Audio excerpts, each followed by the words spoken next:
Good morning. It's Friday, March 20th. Today on Your Morning Atlantic, paying more to fuel up as prices surge at the pump. So your top news headlines just ahead.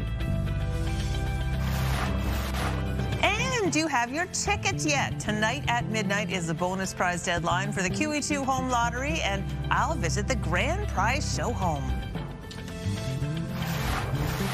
Plus, the stars of Sullivan's Crossing. Season 4 of the hit CTV show premieres on Sunday, and we'll chat with leads Morgan Cohen and Chad Michael Murray. That's a little later this morning. All that and so much more just ahead on the Friday edition of Your Morning Atlantic.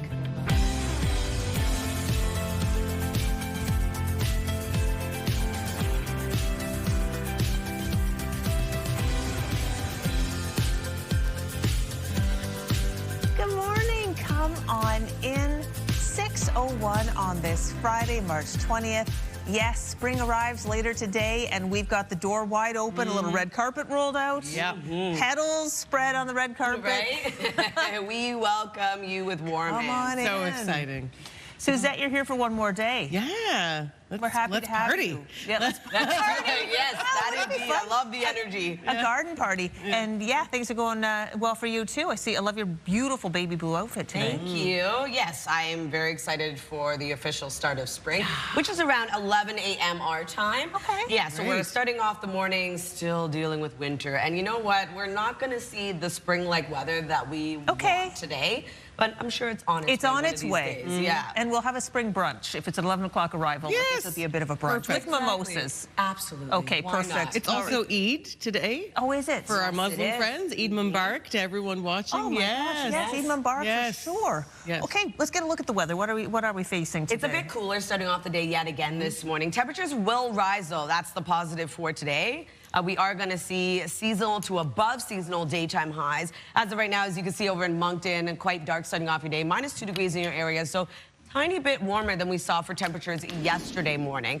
As of right now, -2 degrees as well in Fredericton, -3 starting off your day in Charlottetown, -4 early this morning in Halifax, -5 degrees in Sydney, -15 in Labrador City, and -3 in St. John's, Newfoundland. Here's a look at the wind chill. Not too bad starting off your day, ending off the work week. We are going to see temperatures rise as well a little bit later on. A special weather statement in effect for parts of Newfoundland ending near noon. We are expecting some additional snowfall totals, as well as a winter storm watch in effect until Saturday and Saturday night. Here's a look at our satellite and radar. We are going to see sunshine to mainly cloudy skies for the most part. We also have some snow tracking across parts of Newfoundland. Other than that, though, flurry activity still tracks across parts of Atlantic Canada before another system makes its way over into this evening. In terms of the wind, going to be a bit of a breezy day. Starting off quite light, though. As of right now, 17 kilometers per hour in Charlottetown, 13 in Miramichi and St. John, New Brunswick, with 11 Moncton and Grand Manan. No wind gusts to report at this time, getting up to 40 to 50 kilometers per hour this afternoon. We'll take a look at your weekend forecast just ahead, but first a look at your local news with Suzette. Thank you so much, Latavia. Well, you'll be paying more at the pumps this morning as prices increased overnight. Let's start in Nova Scotia. The price of regular self-serve has gone up. The new minimum price in the Halifax area is $1.74.4 a litre. Diesel also went up more than 9 cents. The minimum price now sitting at $2.29.8 a litre. Off to Prince Edward Island, the price of gas has increased. The minimum price now $1.86.6. And diesel jumped more than 10 cents on the island, now up to a minimum of $2.42.5 a litre. And in New Brunswick, the price of gas increased. Drivers will now pay a maximum of $1.75.8 a litre. Diesel also shot up. The max price in New Brunswick now $2.33.9. And just when the saga of the Dartmouth Cove seemed to be settled, another shot was fired after the city refused to let a construction company infill the space it owns along the waterfront. It's now barring residents from walking or otherwise using the property. CTV's Jonathan McGuinness has more. A new sign greeted residents walking the Harbor Trail in Dartmouth this morning. Shameful is a nice way of putting what that is. It was put up by Atlantic Road Construction, citing issues with the Halifax Regional Municipality. We requested access to the property. The agreement allowed them a trail in exchange for us having access to the property, and HRM put a protection of property order in place, which didn't allow us to access the property any longer. Company CFO Bruce Wood says the no trespassing order applies to the entire area along the waterfront. It is private property and there's no trespassing. We expect people to follow the law. We expect HRM to follow the law. Dartmouth Centre Councillor Sam Austin doesn't agree. So the shoreline on that side would be private property, so they're within their rights to bar people from that, but they can't bar people from the public trail. Austin had an idea late last week that something like this was in the works. Myself and Jill Brogan with Save Dartmouth Cove, we each got lawyer letters on Friday afternoon telling us we were banned from their property, including the Harbour Trail, so I'm not surprised that they're now trying to extend that to the broader public.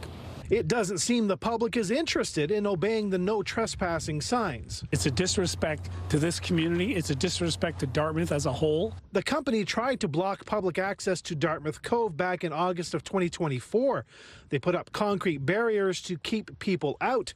They were eventually removed following letters from the municipality and Build Nova Scotia. Jonathan McGuinness, CTV News, Dartmouth.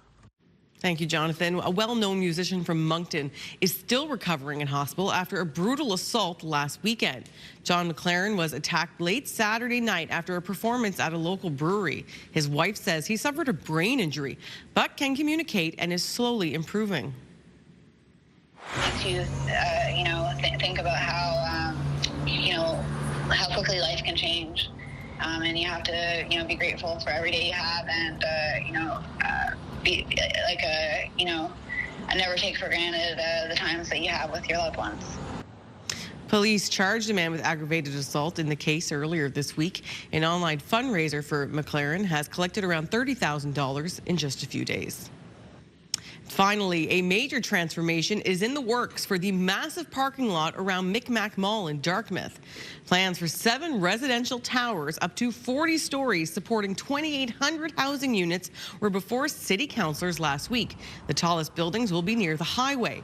City Council greenlit planning and bylaw changes to support the massive development and reached an agreement with one of 2 developers looking to see it all come to life. 8,600 people are expected to move into the area in the long term, but some locals say it's all too much. I'm not against development. I think developing this site is a good thing to do. There's a lot of wasted space. However, I do believe this project is too large for the environment it's meant to fit into. All right, well, there will be an increase of over 2,000 parking spaces for both tenants and mall goers, and a new transit terminal will replace the existing bus stop, coming at a cost of $5.8 million. Some councillors did express dissatisfaction with the amount of green space in the plan. What a change. This is really interesting. Yeah. Crystal, I know you live in Dartmouth. I drive by the mall every day, and, I love to see development. I love to see growth, but I do know what that bridge traffic looks like already. Yeah. So, that could be... It's wild. That could get really It's definitely going to look a little bit more like Tokyo in that region. Yes, with those high rises. I mentioned it because that's where we're headed now. A little free trip to Tokyo, because guess what? Spring has sprung there. Nice. Early. Nice. Cherry blossom spotters from the Japanese government announced the blooming has begun, marking the start of the season 5 days earlier than usual. In Japanese culture, cherry blossoms symbolize beauty, renewal, and get this, the fleeting nature of life. The short but breathtaking sight is a reminder of the importance of living in the moment.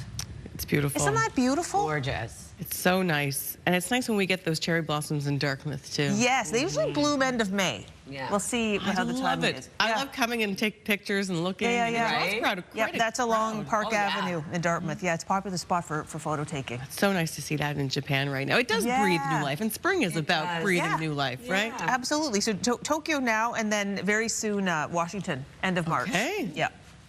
All right, well, we still have a lot more to come this morning. We're just kicking things off, so get cozy and stay with us. A first look at your national and international news headlines on this Friday morning are coming up, and Latavia has a full look at your spring forecast. All right, here's a live look at downtown Halifax, Argyle Street. All is quiet right now. 6:09, we'll be right back.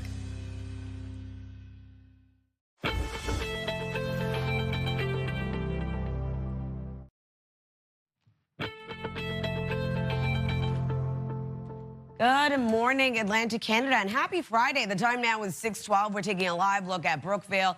few flurries starting off your day. We do have a chance of flurries sticking around at least until this afternoon. Currently -3 degrees in your area, so it is another cool start to the day. A bit warmer though than we saw yesterday morning. As of right now, -2 degrees in Fredericton, -3 in Charlottetown, -4 early this morning in Halifax with -5 in Sydney, -15 in Labrador City, and -3 starting off your day in St. John's, Newfoundland.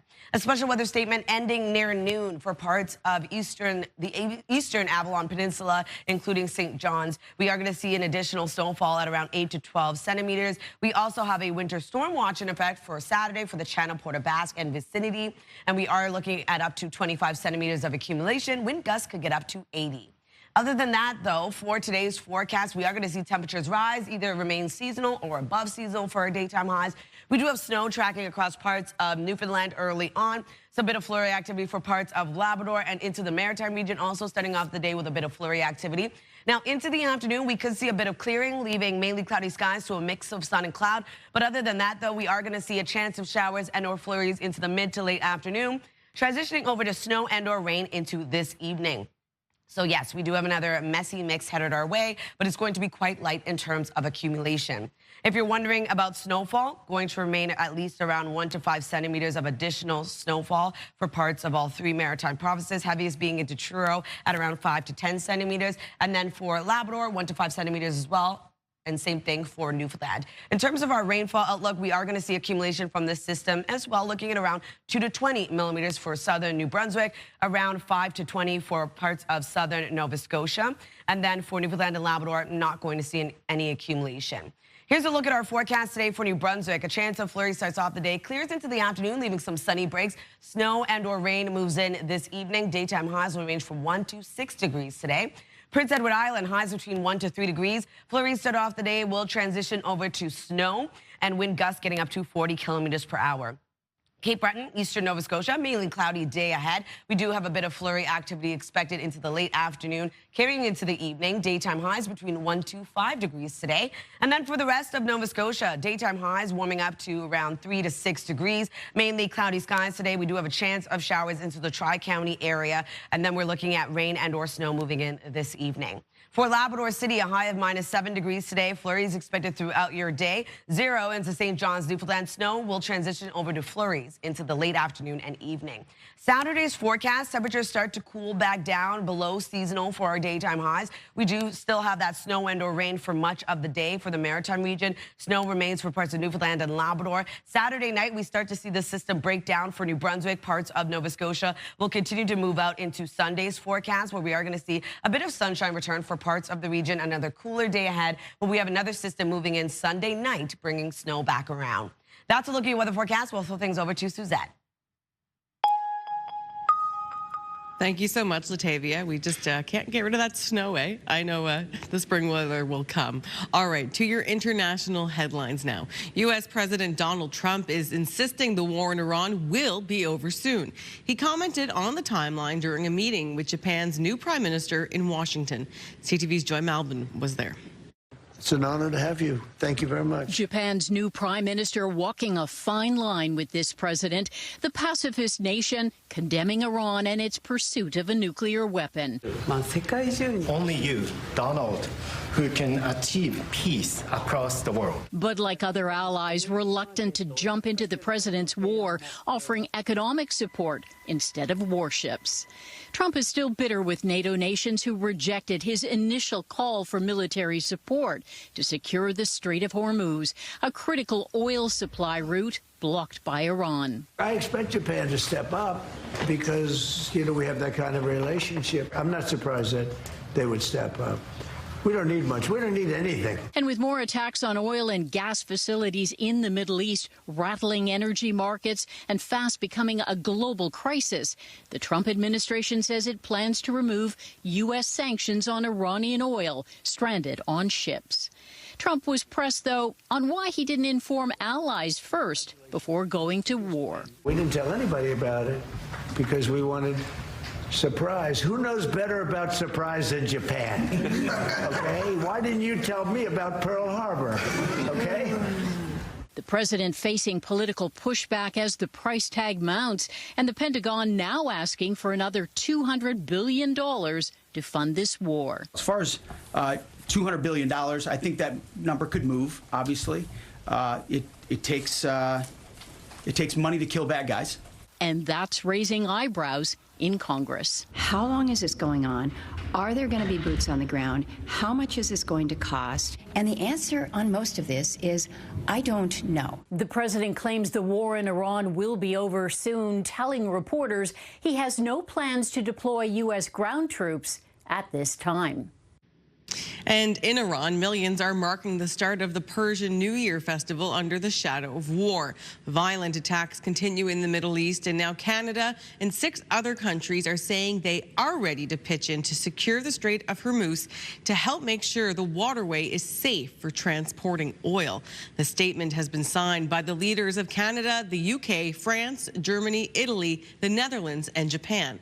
The countries saying they, quote, express our readiness to contribute to appropriate efforts to ensure safe passage through the strait and are calling on all states to respect international law. All right, time for a very quick break. Don't go anywhere. When we return, your must-see moment from our colleagues at TSN. Your Morning Atlantic will be right back at 6:18.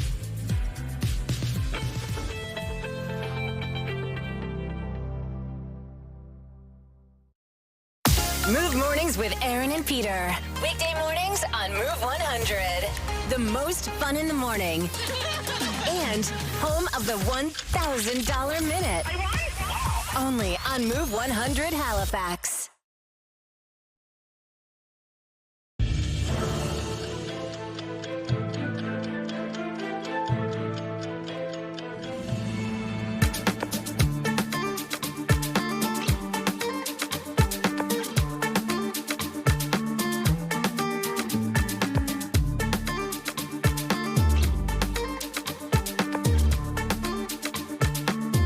Great day for Lauren. Must have been heavy to hold all those gold medals. I could only imagine. Wonderful. All right, it's 6:22. Time now to check in with our friends at TSN Sports Center for today's must-see moment. Hello there, Kara Wagland in the Sports Center newsroom with your must-see moment from Thursday. And for it, we are off to Ottawa, where the Senators were hosting the Islanders. Thomas Chabot, alone in the slot, gets Ilya Sorokin to bite on the fake. Thinks he's got an easy goal until Carson Soucy slides in, makes the kick save on the goal line.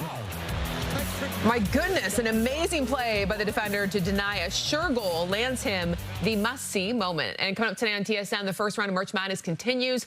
Our coverage of both the men's and women's tournaments gets underway at noon Eastern, 9 a.m. Pacific. That's all for now from Sports Center. Have a great day.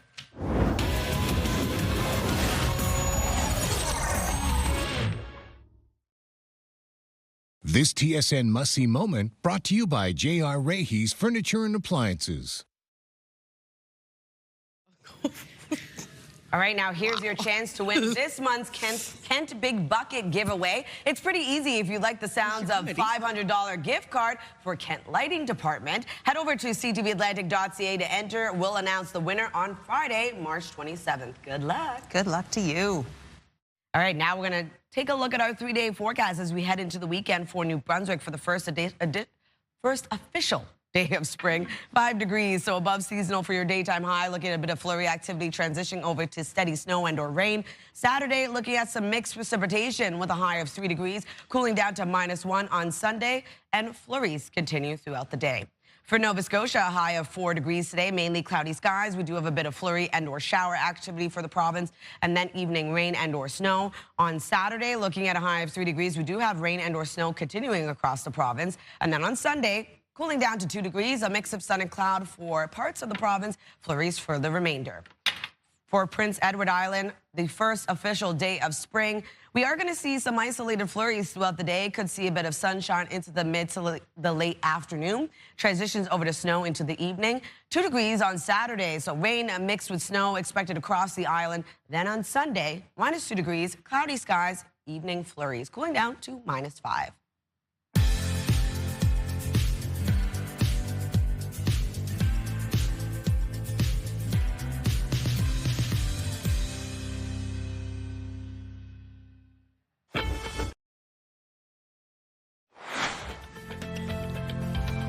Just ahead in this half hour, the Move Morning Chat. Today, we want to know what you are doing to save money. All tips appreciated. Our conversation coming up on Your Morning Atlantic.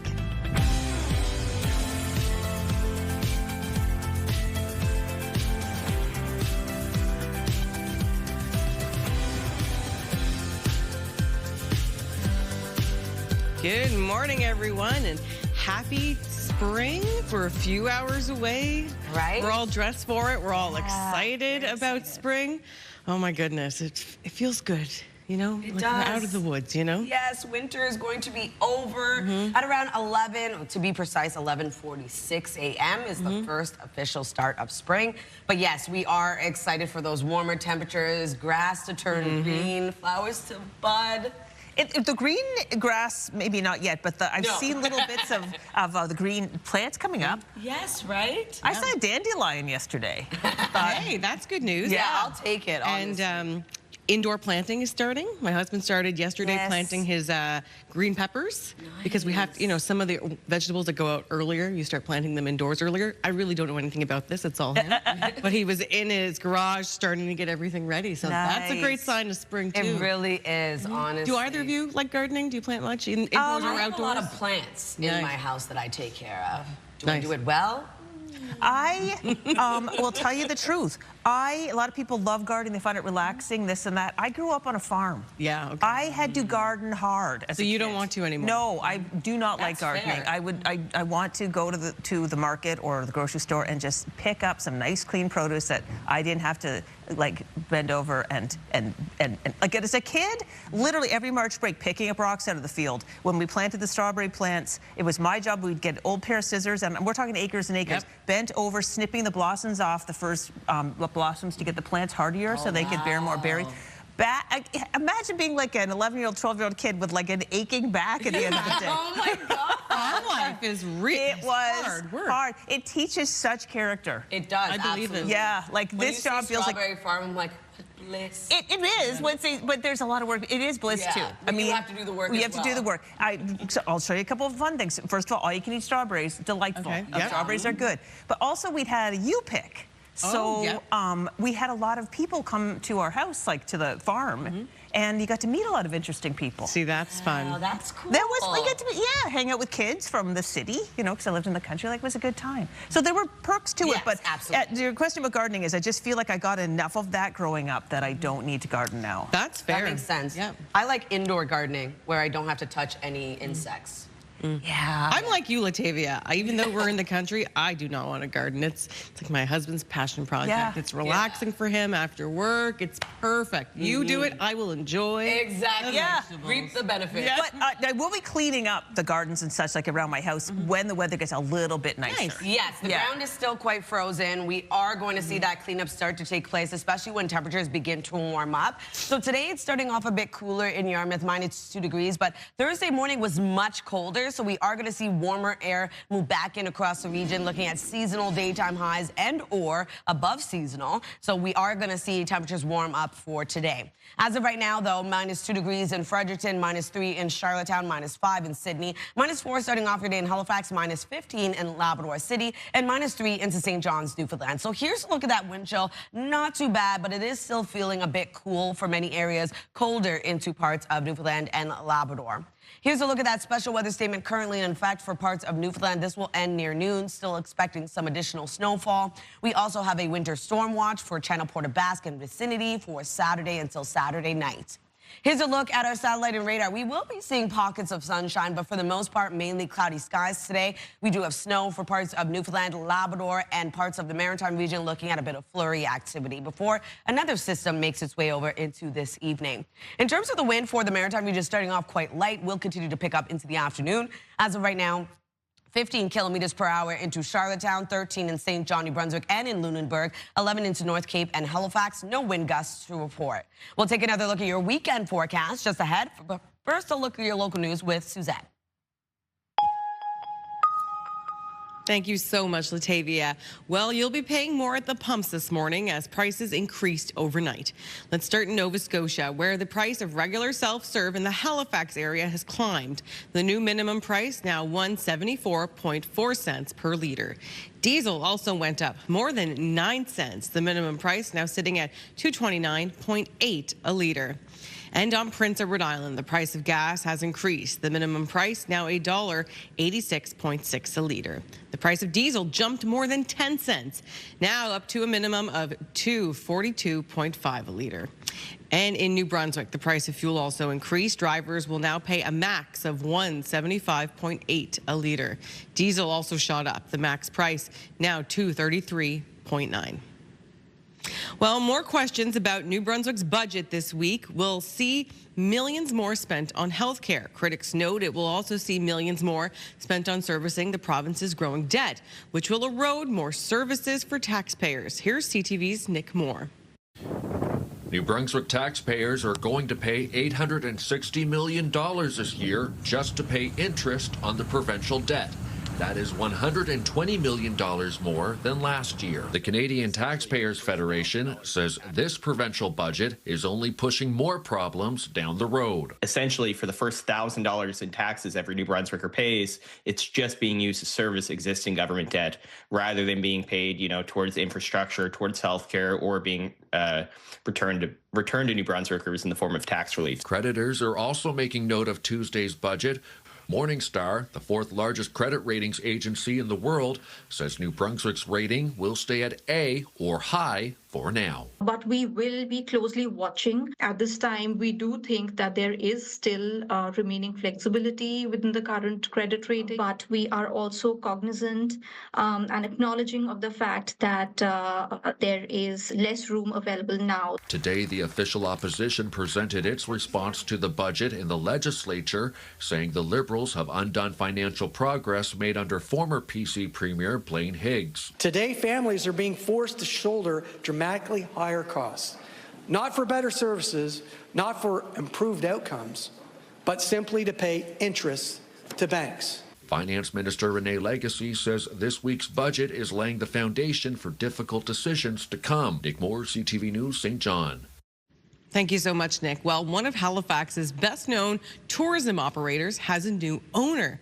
If you've ever been on the Harbor Hopper, the Pink Double-Decker, the buses, or the Sail the Tall Ship Silva, you'll know Ambassador's Grey Line. It has been sold to one of the company's longest-standing shareholders.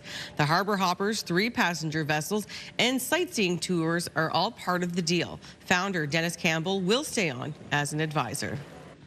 And finally, a Nova Scotia judge has reserved decision in the case of a Cape Breton man fighting provincial fines of nearly $30,000 for defying a woods ban during last summer's wildfires.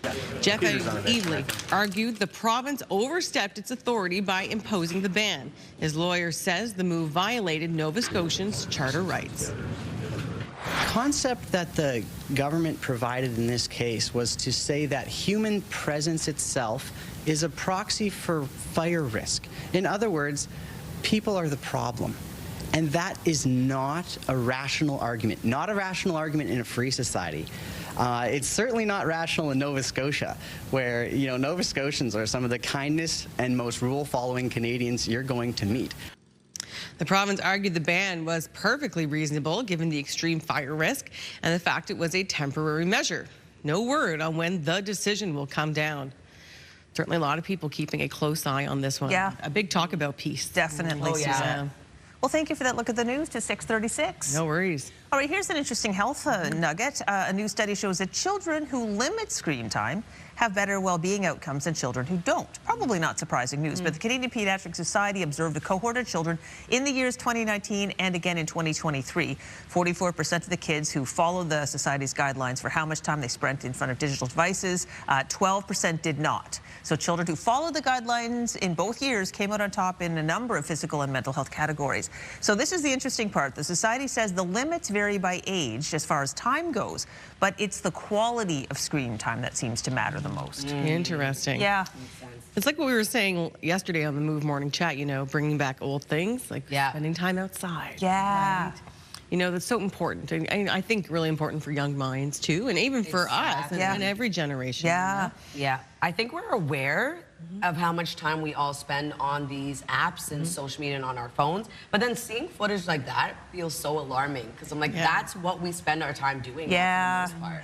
It's not, social media is a whole other animal, but it's not necessarily new. Back in the day, there's a lot of sitting around watching TV. Good point, Yeah, exactly. It just looks so different now. Yeah, for sure. Really good point. Well, still ahead, we have your entertainment headlines, but up next, the Move Morning Chat. We'll see what we're talking about today. We want to know, what are you doing to save money these days? We all have our tips and tricks. Stay with us. Your Morning Atlantic will be right back. It's 6:38.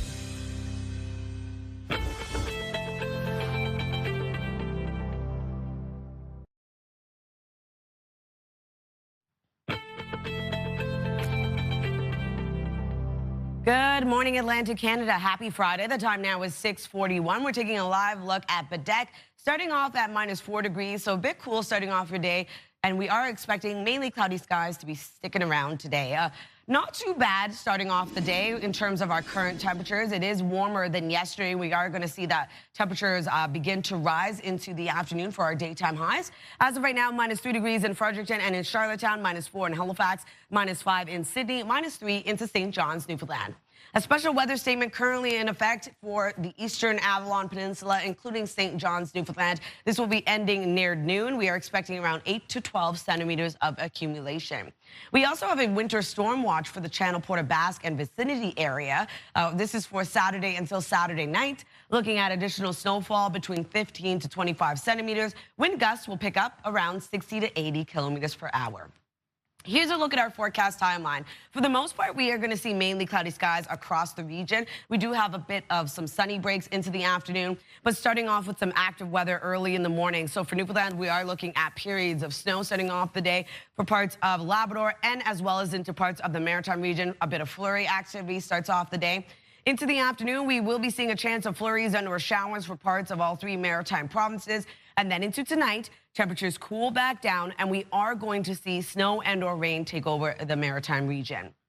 If you are wondering about snowfall totals, we're looking at around 1 to 5 centimeters for much of all 3 Maritime provinces. The heaviest being around 5 to 10 centimeters for Truro and Nova Scotia, 1 to 5 centimeters for Labrador City, as well as into parts of Newfoundland. For a rainfall outlook, accumulation is expected as well, looking at around 2 to 20 millimeters for southern New Brunswick, as well as 5 to 20 for parts of southern Nova Scotia.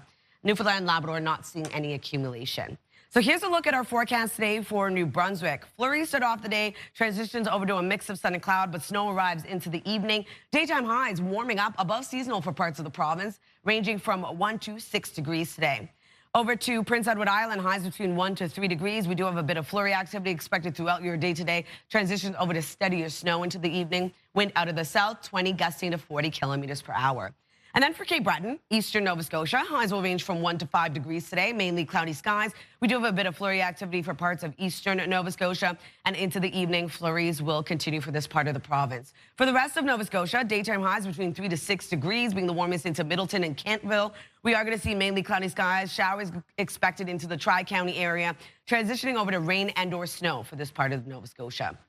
And then for Labrador City, -7 degrees as your daytime high. Flurries expected throughout your day. 0 into St. John's, Newfoundland. Snow will become lighter into flurry activity late into the afternoon and evening. So Saturday's forecast, we are going to see seasonal to below seasonal temperatures for your daytime highs. Still dealing with snow mixed with rain, into the Maritime region. For parts of Newfoundland, a bit of mixed precipitation, and for parts of Labrador, still dealing with some snowfall. Into Saturday night, we start to see the system break down across New Brunswick. Parts of Nova Scotia start to clear out, but this will also start into early Sunday morning before clearing for the most part. Moving over to Newfoundland and Labrador, still dealing with active weather. Sunday's forecast, a bit of sunshine early in the morning, increasing cloudiness, and we have snow arriving into the evening yet again for the Maritime region.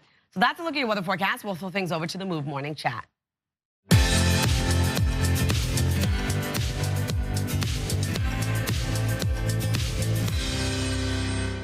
Time now for the Move Morning Chat, and this morning we are joined by Crash and Sarah in Fredericton. Our question for the day is, what are you doing these days to save money? Crash, tell us, what are you up to these days? How are you saving your money? Well, I'm not doing anything fun, that's for sure. Can't afford it anymore. No, actually, honestly, this is a big deal. You know, I've got 2 young kids. We do a lot. We travel a lot. Shout out to the U14 Thunderstars off to Bathurst for provincials this weekend. So spending a bunch of money there. So to save, one thing that I have been doing, I've been embracing the library. I don't need to own the books that I'm reading anymore. And in the last year or two, I've really been trying to get back into reading more and more. And I started by like, yeah, sure, I'll buy a book or I'll get a book for Christmas. Then I started doing like thrift store finds and got a few books that way. And then I was like, why don't I just go and get them for free? I don't need to keep them on my shelf. I can read them, I can enjoy them, and I don't have to spend the money. I can have that money to spend elsewhere on hopefully some other fun things, but also the everyday things in life. So that's kind of what I've been doing. That's one thing anyway. And also, where do you put all the books? Well, that's There's no room for any more of them. So yeah, we love our libraries. Mine, food. That's what I spend most of my money on. So I've had to make a sacrifice. I've had to limit myself to just buying plain Greek yogurt instead of both plain and vanilla for when I want something a little sweeter. I mean, plain is just so much more versatile. It's boring, but you can do so much more with it, and the price is scary. So we'll just stick to the one for now. And then also a tip, check if your favorite grocery store does this. You can see if they have your favorite pasta sauce, especially probably like an off-brand, in a can instead of a jar, because you might be able to get a bit more for half the price, which I have found to be awesome. Absolutely, I agree with you there. I've become quite cheap, especially when it comes to my groceries. Suzette, what are you doing? Well, similar thing, eating out less, cooking more at home, which we, should all be doing. But also when it comes to groceries, checking out the flyers more, right? Yes. And shopping around. I think a lot of people, that's where you start to make your cuts first. Because there are good deals if you look. Oh, yeah. Now, what about you? I don't shop at one place anymore either. I'm kind of at many different stores and comparing prices. For me, a big thing has been limiting my shopping in terms of like clothes, shoes, things that I don't need when I have a house filled with them. And if we do try to go shopping, we try to make it a thrift date, although that can add up pretty quickly as well these days. So yeah, trying to make sure we can save more. Yeah, there's no need to pay full price for clothes when there's sales all the time. Exactly, and to fast fashion nowadays. All right, we're posing the question to our viewers. What is something you're doing these days to save money? Text us at 10400. We will share your answers later on in the show.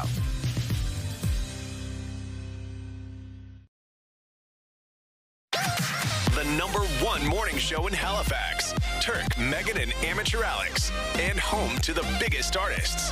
Halifax's #1 hit music station. 101.3 Virgin Radio.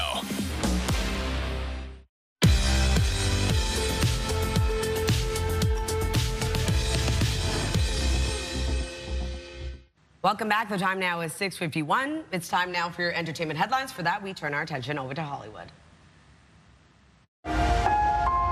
What is happening to me?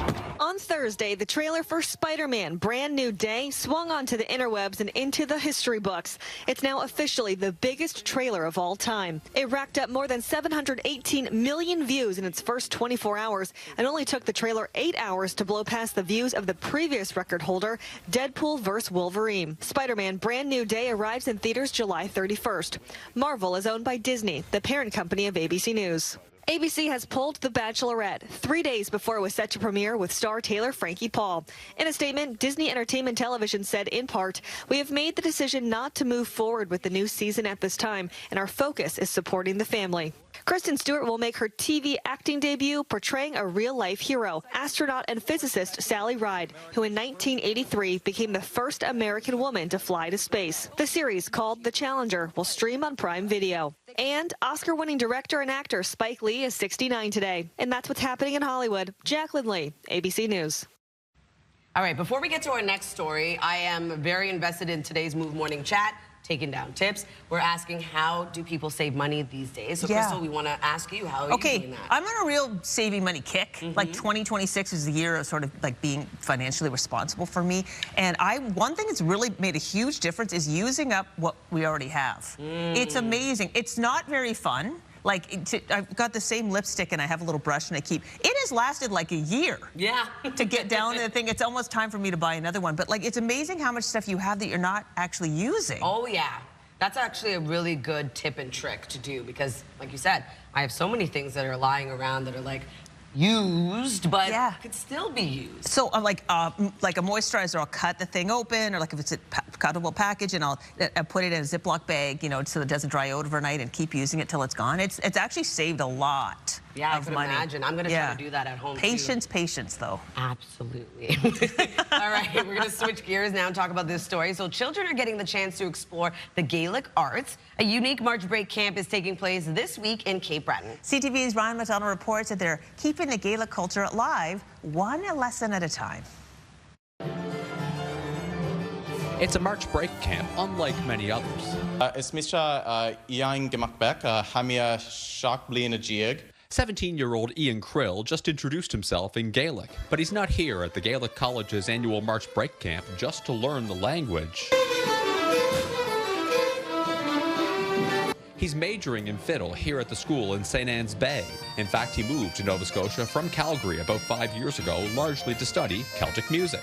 I've been doing the instrument of violin itself for well over 13 years. Fiddle is kind of where my heart ended up sitting.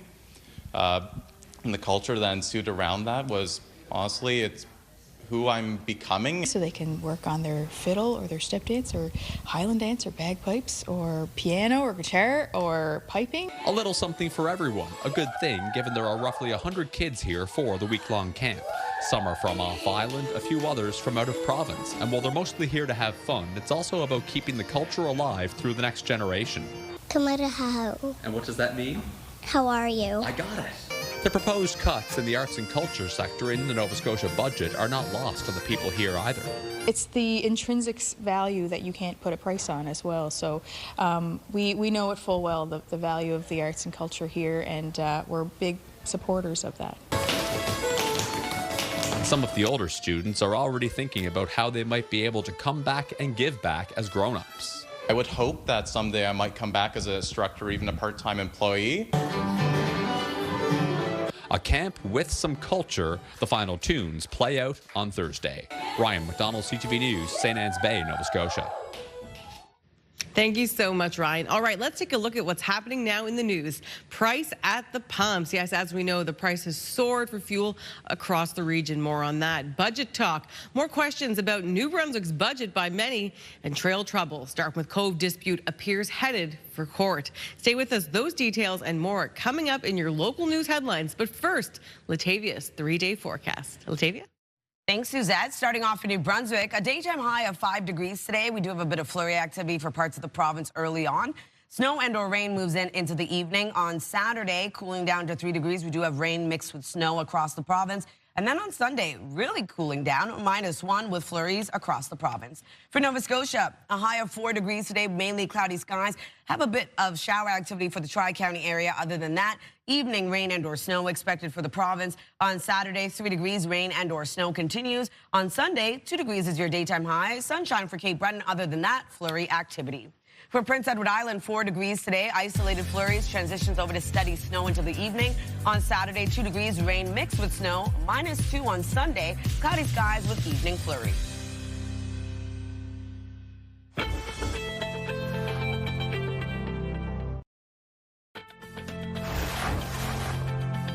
It's Friday, March 20th. Today on Your Morning Atlantic, fuel frustration. You'll be paying more at the pumps after a jump in cost overnight. Your top news headlines just ahead.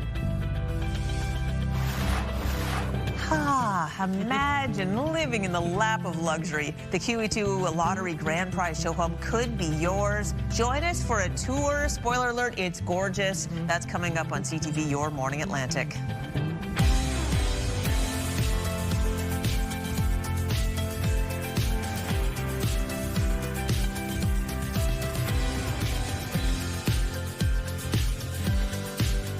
Good morning, Atlantic, Canada. Thank you so much for joining us. The time now is 7 o'clock.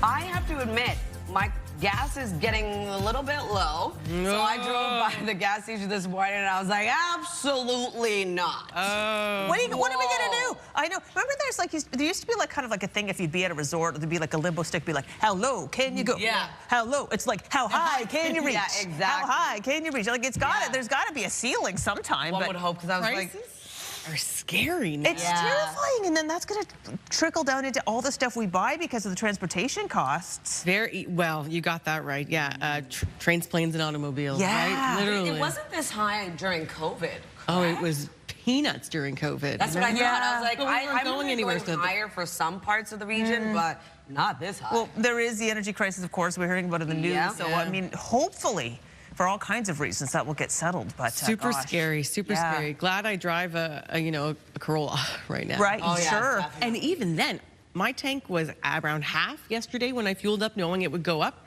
and it was around $41. Oh, I know. Up half a tank on a Corolla. I have a small little car too, and it costs a lot to fill up heating oil. A lot of people have to make difficult choices to heat their homes because it's still cold for a few more weeks. Absolutely, and that's the thing too, right? You're playing this game of warm, cold, as we enter into the first official day of spring. It's going to be a cooler start to the day. Temperatures will rise though. So that's not too bad, but it is a foggy, cloudy start to the day over in St. John's, Newfoundland, a -3 degrees early on. We're still expecting some periods of snow in your area, so keep that in mind when you are heading out. Roads could be a bit slick. And in terms of our current temperatures, a -3 degrees as well in Fredericton and in Charlottetown, -4 in Halifax, -5 degrees this morning in Sydney. Here's a look at that wind chill. So not too bad, but still feeling cooler early on. But we will be seeing that warmer air move through the region for our daytime highs, either having seasonal or above seasonal for those daytime highs a little bit later. A special weather statement remains in effect for parts of Newfoundland. This will end near this afternoon. We are going to see an additional snowfall totals, as well as a winter storm watch in effect for Saturday until Saturday night. Here's a look at our satellite and radar. Snow for parts of Newfoundland early on. We do have flurry activity for parts of Labrador as well as into the Maritime region, with another system moving in this evening. And in terms of the wind for the Maritime region, quite light starting off the day. 13 kilometers per hour in St. John, New Brunswick and in Lunenburg. 17 in Charlottetown, 11 in Halifax. No wind gusts to report at this time. We'll take another look at your weekend forecast just ahead, but first a look at your local news with Suzette. Thank you so much, Latavia. Well, you will be paying more at the pumps this morning as prices did increase overnight. Let's start in Nova Scotia, where the price of regular self-serve in the Halifax area has climbed. The new minimum price, $1.74.4 a liter. Diesel went up more than 9 cents. The minimum price, Halifax area, sitting at $2.29.8. On Prince Edward Island now, the price of gas has also increased. The minimum price now $1.86.6. Diesel jumped more than 10 cents, now at a price of $2.42.5. And in New Brunswick, gas also increased. Drivers will now pay a max of $1.75.8 cents a liter there.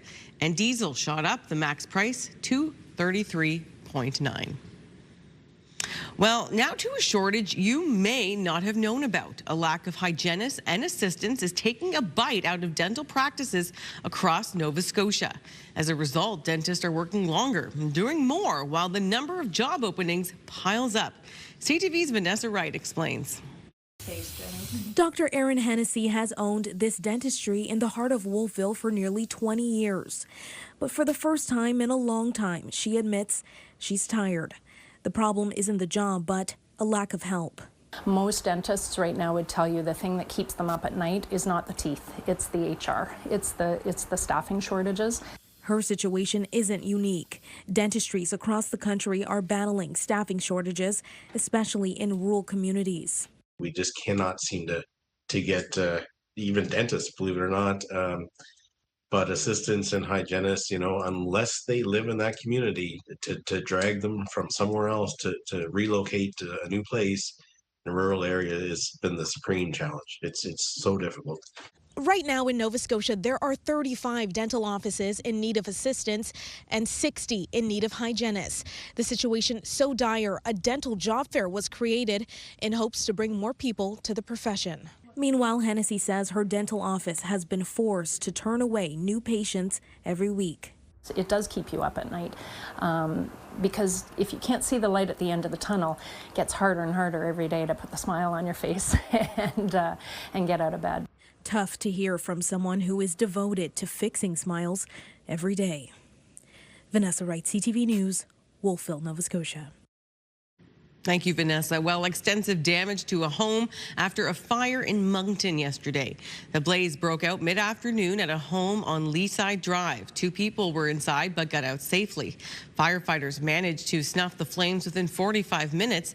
There's no word yet on a cause.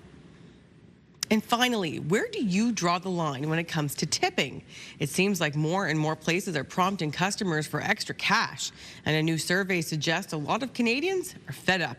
In fact, as CTV's Ryan McDonald tells us, some people think we should do away with tipping altogether.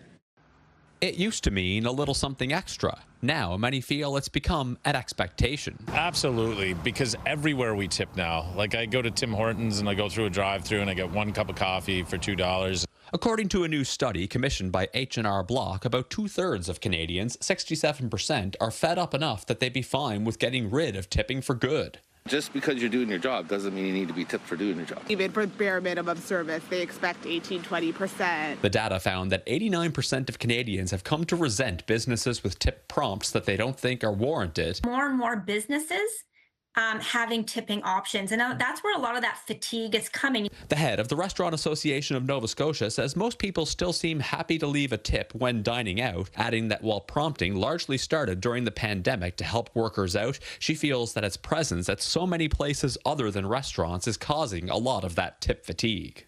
That's skewing that data because people are being prompted to tip where they've never been prompted before. Back at his pub in Sydney, Artem Mofford says their PIN pad prompts include an option of no tip, so customers don't feel awkward or obligated. But he says if everyone were to stop tipping, his business would suffer. People would leave the industry, and one of the hardest things right now is getting people to work in our industry. So if you took tips away, you would lose some really good servers. Ryan McDonald, CTV News. Well, it's certainly a hot topic right now. It is. A lot of people talking about tipping. We were just saying off camera how in many parts of the world, tipping is included in your bill. Yes. Or it's included in the price of the meal. Yeah, absolutely. Which is very common in parts of the UK and in Europe as well. I'll tell you, though, it does make a difference in the service because you don't have as much. The service isn't as good when the tip's included in the meal. I've noticed in Europe there was kind of like... Interesting. Oh. Oh, yeah. You want?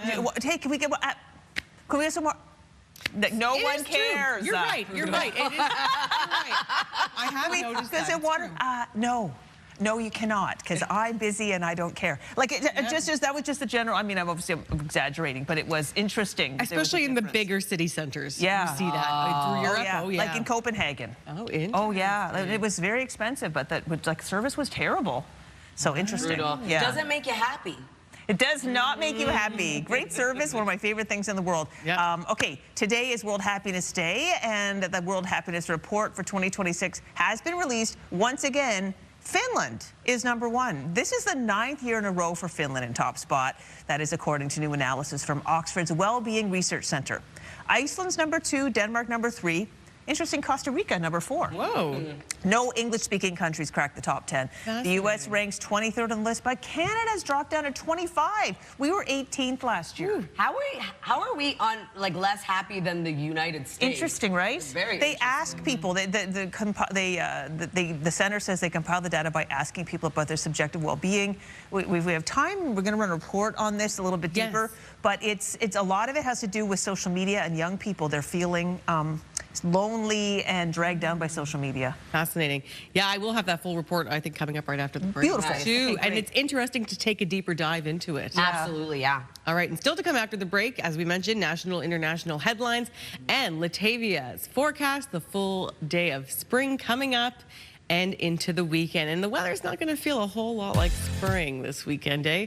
Here's a live look at Lunenburg, looking beautiful right now, though. Let's enjoy that while we can.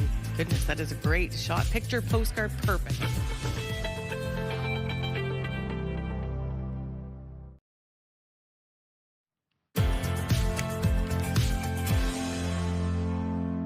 Good morning, Atlantic, Canada, and happy Friday. The time now is 7:13. We're taking a live look at St. John. As of right now, -1 starting off your day. We are expecting a chance of some flurry activity throughout the morning and then into the afternoon, seeing a bit of sunshine return. So right now it is cool across the region, not as cold as Thursday morning, but definitely a cooler start to the day. -2 degrees in Fredericton, -3 in Charlottetown, with -5 in Sydney, as well as into Halifax. -15 starting off your day in Labrador City, and -3 in St. John's, Newfoundland. A special weather statement ending near noon is expected for the eastern Avalon Peninsula, including St. John's, where we are going to see additional snowfall ranging from 8 to 12 centimeters. Also seeing a winter storm watch in effect for Saturday until Saturday night for the Channel Port Basque and vicinity. Snowfall between 15 to 25 centimeters. Wind gusts will pick up around 60 to 80. Over to our forecast timeline. We are going to see a bit of sunshine for parts of the region, but for the most part, looking at a mainly cloudy start to the day. We do have active weather in the forecast as well, as you can see here. Snow for parts of Newfoundland, for Labrador, as well as into the Maritime region, looking at a bit of flurry activity starting off the day.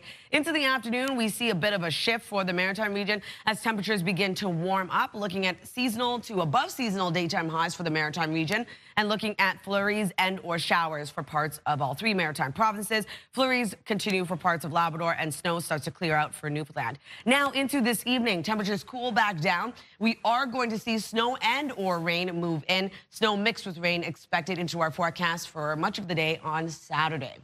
If you're wondering about snowfall totals, looking at around 1 to 5 centimeters of accumulation for parts of all three Maritime provinces, heaviest being 5 to 10 centimeters for Truro. And then for Newfoundland and Labrador, looking at around 1 to 5 centimeters of additional snowfall. For precipitation, we are going to see accumulation there as well, looking at around 2 to 20 millimeters for southern New Brunswick, looking at around 5 to 20 for parts of southern Nova Scotia. Newfoundland, Labrador, not seeing any accumulation. Here's a look at our forecast today for New Brunswick. A bit of flurry activity starts off the day, and then seeing sunny breaks into the late afternoon. Snow arrives into the evening. Daytime highs ranging from 1 to 6 degrees and wind gusts of 40 kilometers per hour. For Prince Edward Island, highs between 1 to 4 degrees. Flurries also start off the day. Transitions over to steadier snow into the evening. For Cape Breton, eastern Nova Scotia, mainly cloudy skies. Evening flurries, highs between 1 to 6 degrees. For the rest of Nova Scotia, pretty much the same. Do have a bit of shower activity for parts of southern Nova Scotia. Newfoundland and Labrador going to see a bit of flurry activity as well. That's a look at your weather. We'll throw things over to Suzette. Thanks, Latavia. Well, as we mentioned, here's a more in-depth look at the latest report on world happiness. The data suggests Canadians may not be as happy as they used to be. CTV's Peter Sperling breaks it all down. Fun with family outside, a recipe for happiness. It makes me happy that I get to skate with my grandma. 10-year-old Barron choosing skating over screen time. It's really fun that I get to go outside and I'm not staying inside playing video games because it gets boring after a while. Researchers are looking at whether heavy social media use among youth is impacting well-being as Canada's ranking on the World Happiness Report continues to decline. So the reason why we see Canada and North America more generally slip down the ranking is in fact mostly driven by the drop in youth well-being. Canada slipped to 25th place after coming in 18th last year, finishing behind the 23rd ranked United States. And this is also the focus of this year's report, where we look into the role that social media might be playing in that decline. It's 10 hours and 10 minutes. Trina Chu, an Algonquin College student, says she spends more than 10 hours a day on average on her phone and says it does impact her happiness. I tend to doom scroll too, kind of boost up my serotonin and my dopamine. It's something experts at CHEO are also noticing. Before screens ever came along, people seemed to be happier and people connected with that which they really needed. But if Canada's in 25th place for happiness, who is in first? So I'm from Finland, and we're the first in the world. The report finds Finland is the happiest country in the world. There are more saunas in Finland than cars. I think the foundation of our happiness is built on strong social systems, but also on the culture of well-being. A ranking not surprising for some. Those Nordic countries, they have a style of living, they're happy. Finland, I could see that too. But yeah, I think we should have been a lot higher. Peter Sperling, CTV News. And Pierre Poilievre appeared on the controversial but popular Joe Rogan podcast. It was part of his U.S. tour that wrapped up with a speech in New York last night. CTV's Rachel Aiello on the Conservative leader's Canadian pitch to America. Conservative leader Pierre Poilievre spent the day selling a renewed Canada-U.S. relationship in New York City. Free trade between our countries have enriched us both. They have been an unqualified success.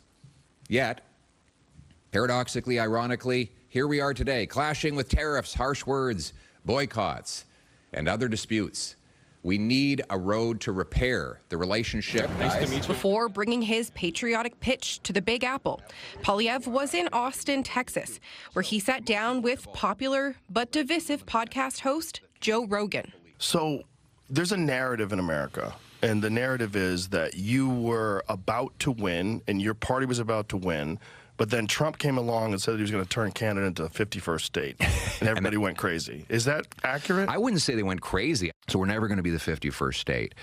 And I just wish he'd knock that off. The Joe Rogan Experience is one of the most listened to podcasts globally, with an average 11 million listeners per episode. And talking to Rogan for more than 2 hours, Poilievre sought to leverage that audience to advocate for tariff-free trade. Have you had conversations with Trump about this? No. I've said, listen, I'll leave it to the prime minister to do the negotiating. Rogan has been criticized for platforming polarizing figures and spreading misinformation. He had invited Poilievre to come on during the last election, but the Conservative leader declined. Now, the party says the podcast is an ideal platform to gain traction on both sides of the border. The fact that Pierre Poilievre is down there in a way that he's in communication with the Prime Minister's office and saying these things, this is all positive. The two men also talked at length about fitness, as well as major Canadian political storylines, from the Freedom Convoy and assisted dying to Alberta separation and the push to approve new major energy projects. That's from CTV's Rachel Aiello. All right, it is 7:20. Stay with us. Your Morning Atlantic. We'll be right back.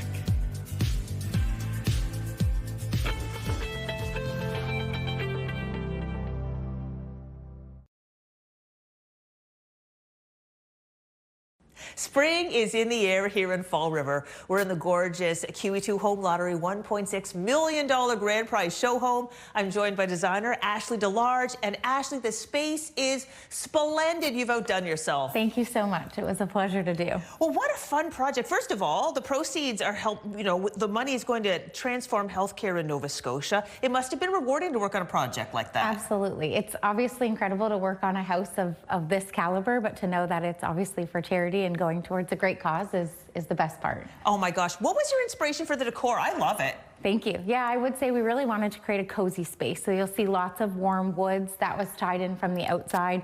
We've got some high contrast siding in the exterior as well. So again, you'll see lots of blacks and whites. But again, warmth is really what we were going for. Well, curb appeal for days outside, but then you step in and that's when you're transformed into this, oh, I don't know, an oasis of sorts. It's so calming in here. Appreciate that, yeah, and that's exactly what we were going for.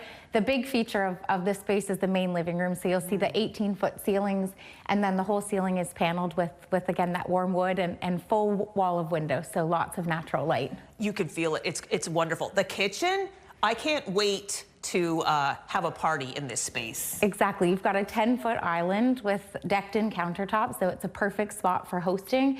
And then the pantry is also great because you've hidden your fridge and freezer in there, but you've got a full-wall fridge and freezer, so it's perfect for Christmas, Easter, whatever meal you're having. Oh, the fridge. I want to just have a party in the pantry because the fridge alone is so gorgeous. Okay, the primary suite is very special. Yes. Yeah, one of the big features in that room is you've got, again, a full wall of windows and doors and your own private deck. So if you want to have a coffee out there in the morning or a glass of wine at the end of the night, you've got your own private space. But again, the natural light fills the room. It's wonderful. And then you sleep, you wake up, you see the gorgeous lot, and then you prance into the bathroom in your plush robe and you're, whoa, spa-like atmosphere. Yes, you've got a standalone tub, a giant shower with, one of the other features you'll see in this house is lots of fluted details. We know that's a trend right now.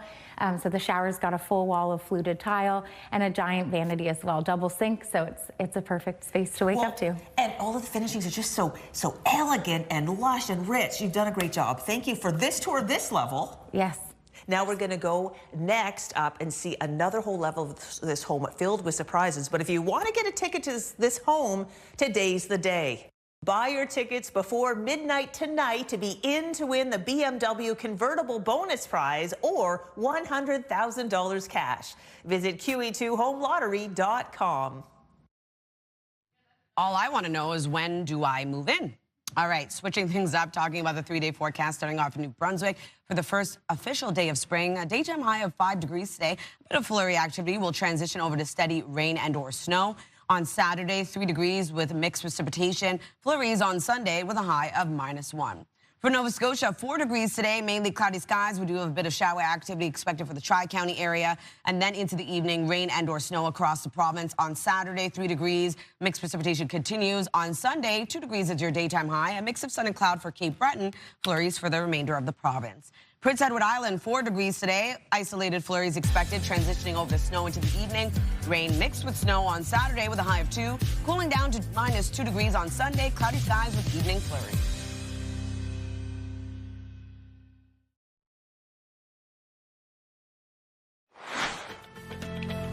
Just ahead in this half hour, the Legal Insider. Today, our partners at the Mike Murphy Law Group will share what you need to know when it comes to disability insurance claims being denied. That's coming up in this half hour on Your Morning Atlantic.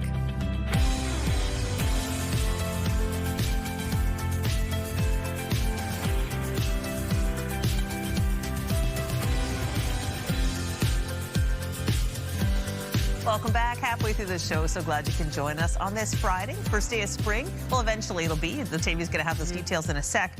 Move Morning Chat reminder. Today, you can text us to 10400. Things you are doing to save money. We're asking this because we're genuinely curious and we want to help you as well. We want your tips, too. Yeah, we really want your tips, yeah.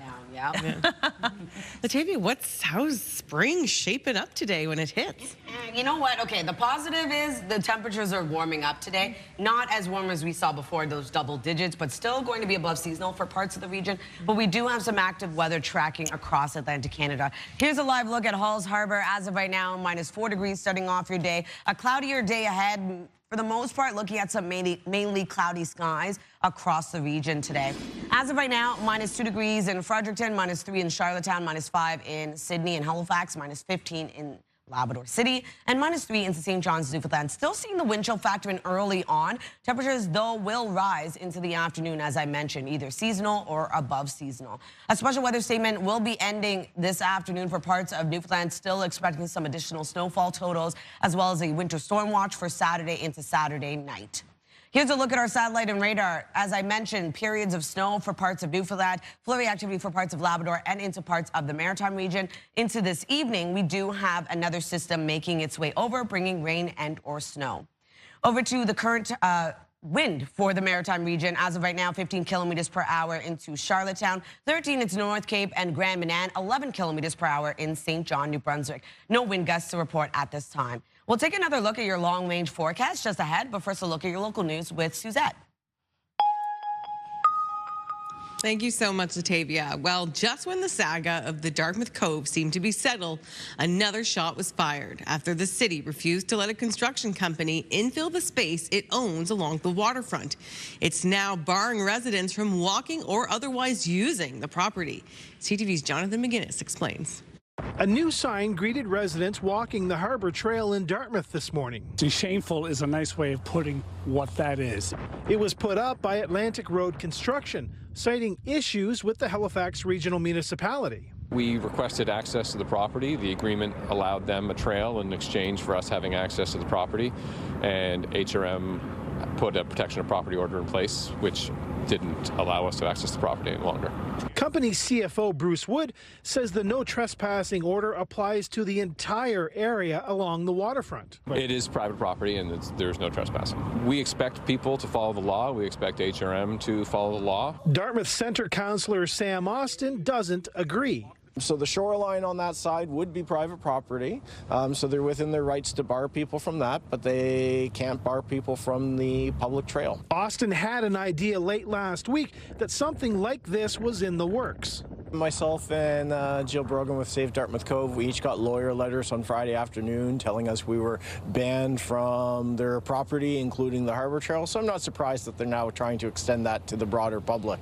It doesn't seem the public is interested in obeying the no trespassing signs. It's a disrespect to this community. It's a disrespect to Dartmouth as a whole. The company tried to block public access to Dartmouth Cove back in August of 2024. They put up concrete barriers to keep people out. They were eventually removed following letters from the municipality and Build Nova Scotia. Jonathan McGuinness, CTV News, Dartmouth. A large section of one of the busiest roads in Cape Breton was closed for hours yesterday after a multi-vehicle collision. Grand Lake Road, the main artery between Sydney and Glace Bay, was blocked for several kilometers between the Kites Hill subdivision and the Gardner Road. Cape Breton Regional Police say 3 people were injured, one of which airlifted to Halifax. In all, 4 vehicles were involved and 3 of them suffered heavy damage. The road reopened in early afternoon. Well, another major illegal cigarette bust to tell you about. Police say they seized the equivalent of more than 1.6 million illegal smokes near Amherst. They were discovered in a van that was pulled over last weekend on Highway 104. The vehicle had Ontario plates, but the driver was a 69-year-old woman from Lower Sackville. If it sounds familiar, you're right. This was a second major seizure of tobacco from a vehicle in a week. And praise for the New Brunswick budget from an unusual source, a huge multinational tobacco company. The province set aside $1.2 million to form a dedicated contraband tobacco enforcement team in Monday's budget. Retailers and law enforcement have long argued illegal tobacco hurts small businesses, diverts tax revenue, and helps fund organized crime. And it would seem at least one major cigarette maker agrees. In a statement, a spokesperson for Rothmans, Benson and Hedges says by expanding contraband tobacco enforcement with a dedicated team of officials, New Brunswick is tackling head-on the organized criminal groups who use contraband tobacco to finance illegal activities. This dedicated team will help close any gaps used by organized crime and coordinate law enforcement activities to slow the growth of contraband tobacco market and improve public safety. RBH is an affiliate of Philip Morris International, Inc., one of the largest cigarettes companies in the world, with sales in 180 countries. Officials insist they continue to work towards a smoke-free future.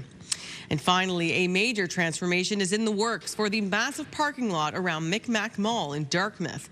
Plans for 7 residential towers up to 40 stories supporting 2,800 housing units were before city councilors last week.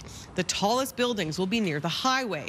City Council greenlit planning and bylaw changes to support the massive development and reached an agreement with one of 2 developers looking to see it come to life.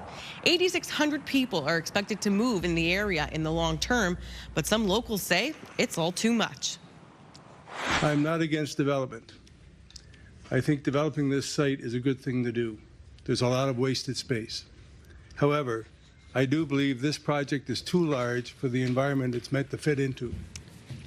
There will be an increase of over 2,000 parking spaces for both tenants and mall goers, and a new transit terminal will replace the existing bus stop, coming at a cost of $5.8 million. Some councillors did express dissatisfaction with the amount of green space in the plan. So that's certainly something we will be keeping an eye on over the years. Yeah. This is not an overnight project. Yeah. All right. Well, today is World Happiness Day. And so I thought we'd go with some Friday vibes, some happy vibes. Here's something just fun, okay? This is indulgent fun. Nothing quite like a spa day. Oh, I think he loves it. Oh, what a Oh my. Isn't that cute? It's a baby alligator getting a scrub with a toothbrush. So His name cute. is Zero. He lives at the Reptile Zoo in Fountain Valley, California. Just thought, that's it. That's the whole. That's the hook. This is amazing. It's a baby alligator enjoying his little cleaning. I don't know if I've ever seen a baby alligator. He might be an albino alligator. I think it is. Yeah. He's very cutie, cute. though. Little Zero, little cutie. All right, well, we want to remind you about our Move Morning Chat question today. We want to know, what are you doing to save money these days? Tell us. We want your tips. I'm sure, you know, great for viewers to exchange tips, and we will show them at the end of the show. One of my favorites, shopping your own closet. Yes. That's what I've been doing. It's a great one. Yep. Sometimes you find something that fits again that you might not have fit into if you've lost a few pounds. Sometimes you find something with the tag on it and think, hey, this is great. Totally. Absolutely. No, that's a great one, Suzette. Yeah, well, that's my friend Donna coming up with that. She's coined the term, shop the closet. Shop the closet is a good one. All right, well, we've reached the halfway point of the show, but we hope you stick around because we have lots more to come. Latavia has a look at the all-important forecast when we come back, and then we're chatting with our legal insider. Today, we're looking at what to consider if you have a disability insurance claim denied. Stay with us at 7:40. CTV Morning Atlantic. We'll be right back.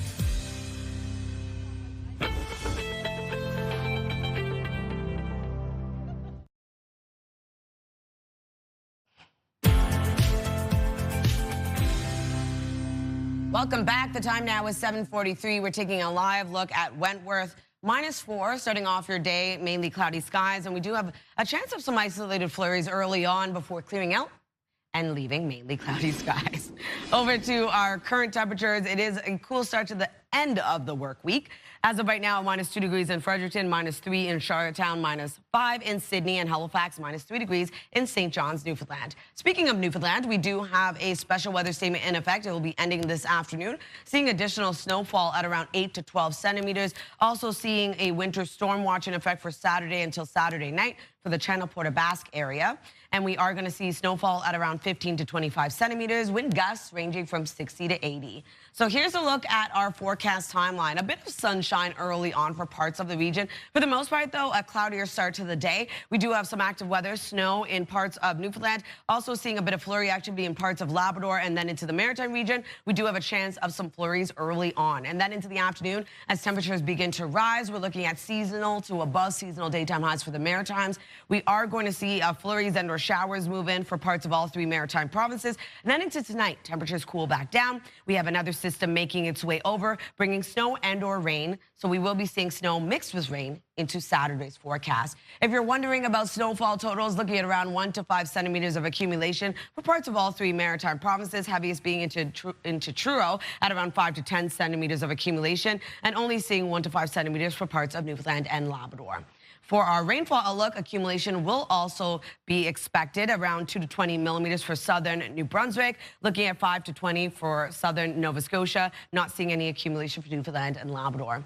So for today, for New Brunswick, we are starting off with a bit of flurry activity. That will clear out, seeing sunny breaks into the afternoon, looking at a mix of sun and cloud before snow moves in this evening. Daytime highs will range from 1 to 6 degrees. For Prince Edward Island, highs between 1 to 4. We do have flurries throughout the day today. Evening snow expected, wind gusts of 40. And then for Cape Breton, eastern Nova Scotia, also seeing a warm up today. Daytime highs between 1 to 6 degrees. Mainly cloudy skies throughout your day with evening flurries. And then for the rest of Nova Scotia, looking at mainly cloudy skies today. A chance of showers actually expected for the Tri-County area. Other than that, though, a low moves in, bringing rain and or snow with highs between 3 to 6 degrees. Labrador City looking at a high of -6 today. Flurries expected throughout your day with 0 into St. John's, Newfoundland. Periods of snow transitions over to flurries. Saturday's forecast, temperatures start to cool back down into the weekend. We are going to see snow mixed with rain for parts of the Maritime region, snow for much of Newfoundland. Labrador looking at a bit of flurry activity as well. Saturday night, we start to see the system break down for parts of the Maritime region. Temperatures cool down yet again, taking us into Sunday, early Sunday morning, still holding on to a bit of snow for parts of Cape Breton Island. Newfoundland looking at a bit of a mixture, and Labrador seeing snowfall as well. And then into Sunday night, we have another system making its way over. It's going to be bringing snow across the Maritimes. So that's a look at weather forecast. Now for the Legal Insider.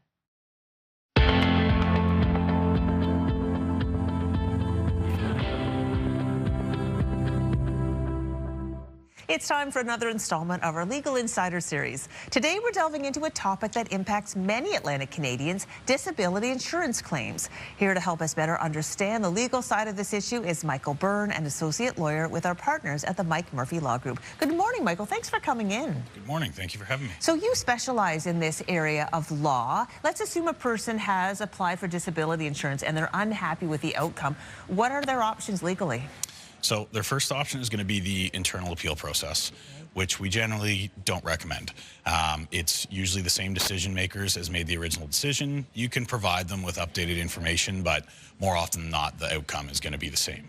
So your next option is to call a lawyer. And I would suggest this as your first move once you receive a denial letter is call a firm that specializes in these claims, such as ourselves, and we can talk to you about what the denial was for and whether you may have a case. Okay, yeah, how do you know if you do have a case?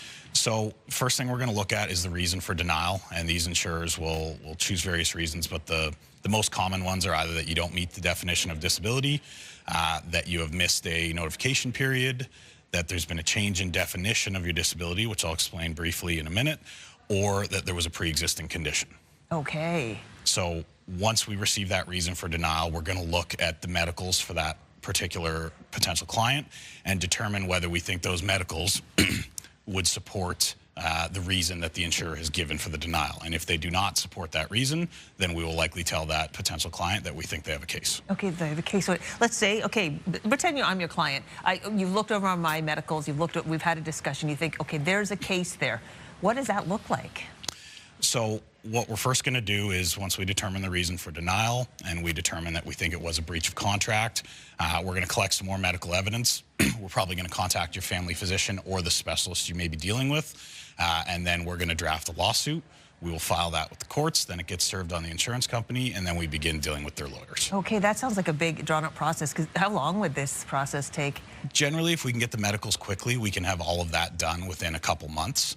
You have 2 years from the date of denial, generally, to file an action. Some contracts in Nova Scotia, if they were entered into before September 1st of 2015, may have a 1-year limitation in the contract. So it is really important that you've read your policy, read your benefits booklet, and know exactly what limitations you're dealing with. But in general, we have lots of time to get them filed, and we can usually get things rolling within a couple months. It sounds like it would be stressful. I mean, you're already going through some challenges medically, and then you've got the disability claim business to go through. I guess, what advice would you have for clients out there if they are in this situation? It's extremely stressful. Generally, when you're in this situation, you don't have any income coming in and you're dealing with an injury or an illness. The first thing I would recommend is that you apply for your EI disability benefits and for your Canada Pension Plan disability benefits. Both of those are available to you if you're unable to work, and most of your disability insurers will actually require that you do that. The other thing I would really recommend is that before anything like this happens, if you have one of these plans through your employer, read your benefit booklet, understand what's required of you, what forms you have to fill out, what deadlines there are, so that if you find yourself in this situation, you're a little bit prepared and it's a little bit less hectic and stressful. That also presents a much cleaner picture to the insurer, and if it has to go to a lawyer, provides them a much cleaner picture to evaluate your claim. And now it's your turn. If you have a question related to law in Atlantic Canada, let us know. One of the lawyers at the Mike Murphy Law Group might be able to answer it in one of our upcoming segments. Email us your question or text it at 10400. And a reminder that the information provided in this segment is of a general nature and does not constitute legal advice. It's provided for information purposes only. Thank you so much, Crystal. All right, in your health headlines now, new research on the risk of heart failure. Plus, detecting Alzheimer's may be as simple as using a nasal swab. Here are stories in your health.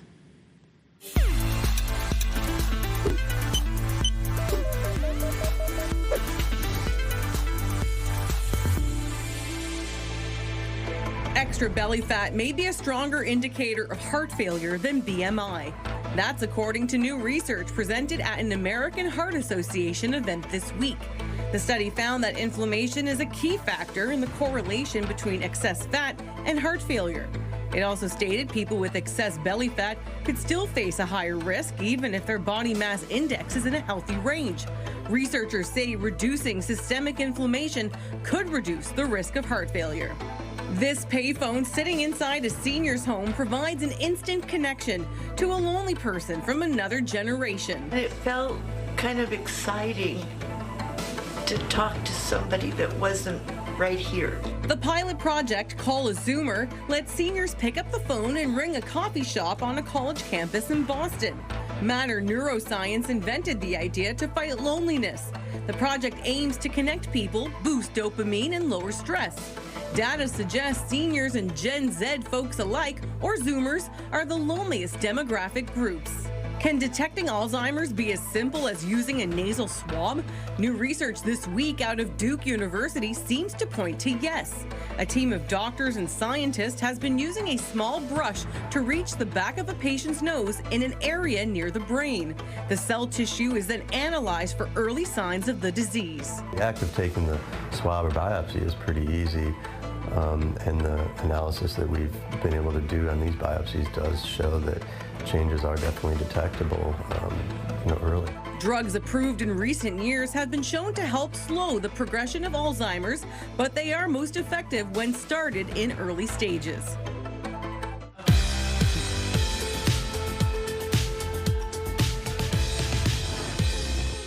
We have no milestones to pass along for you today, but if you'd like to see previously aired milestones or find out how to submit one, visit our website by scanning the QR code on your screen. And a reminder, milestones must be received 2 weeks in advance.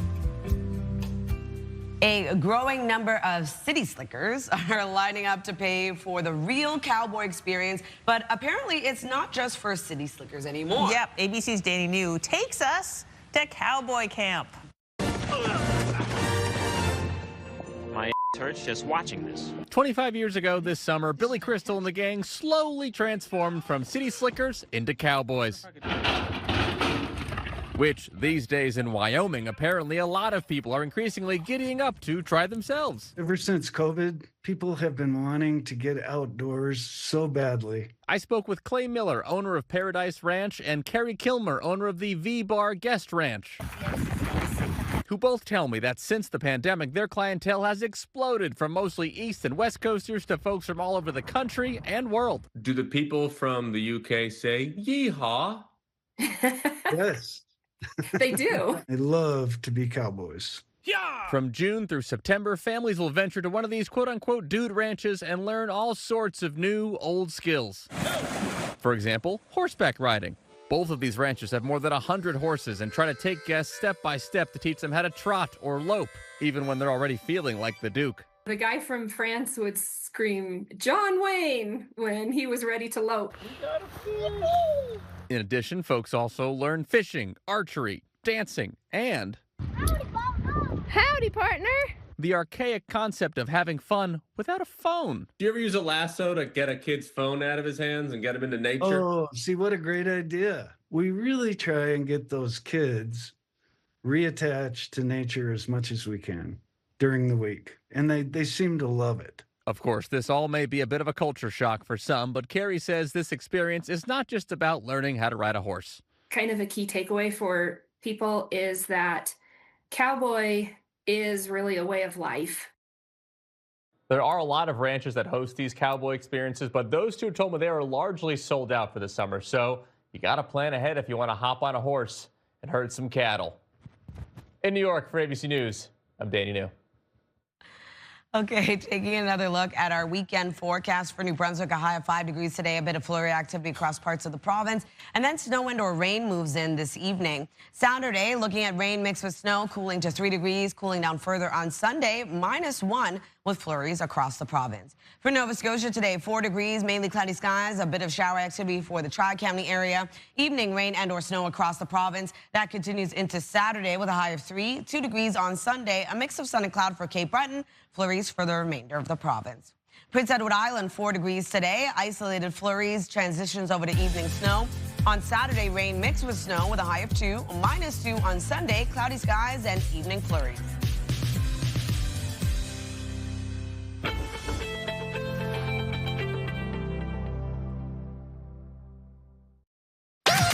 The #1 morning show in Halifax. Turk, Megan, and Amateur Alex. And home to the biggest artists. Halifax's #1 hit music station. 101.3 Virgin Radio.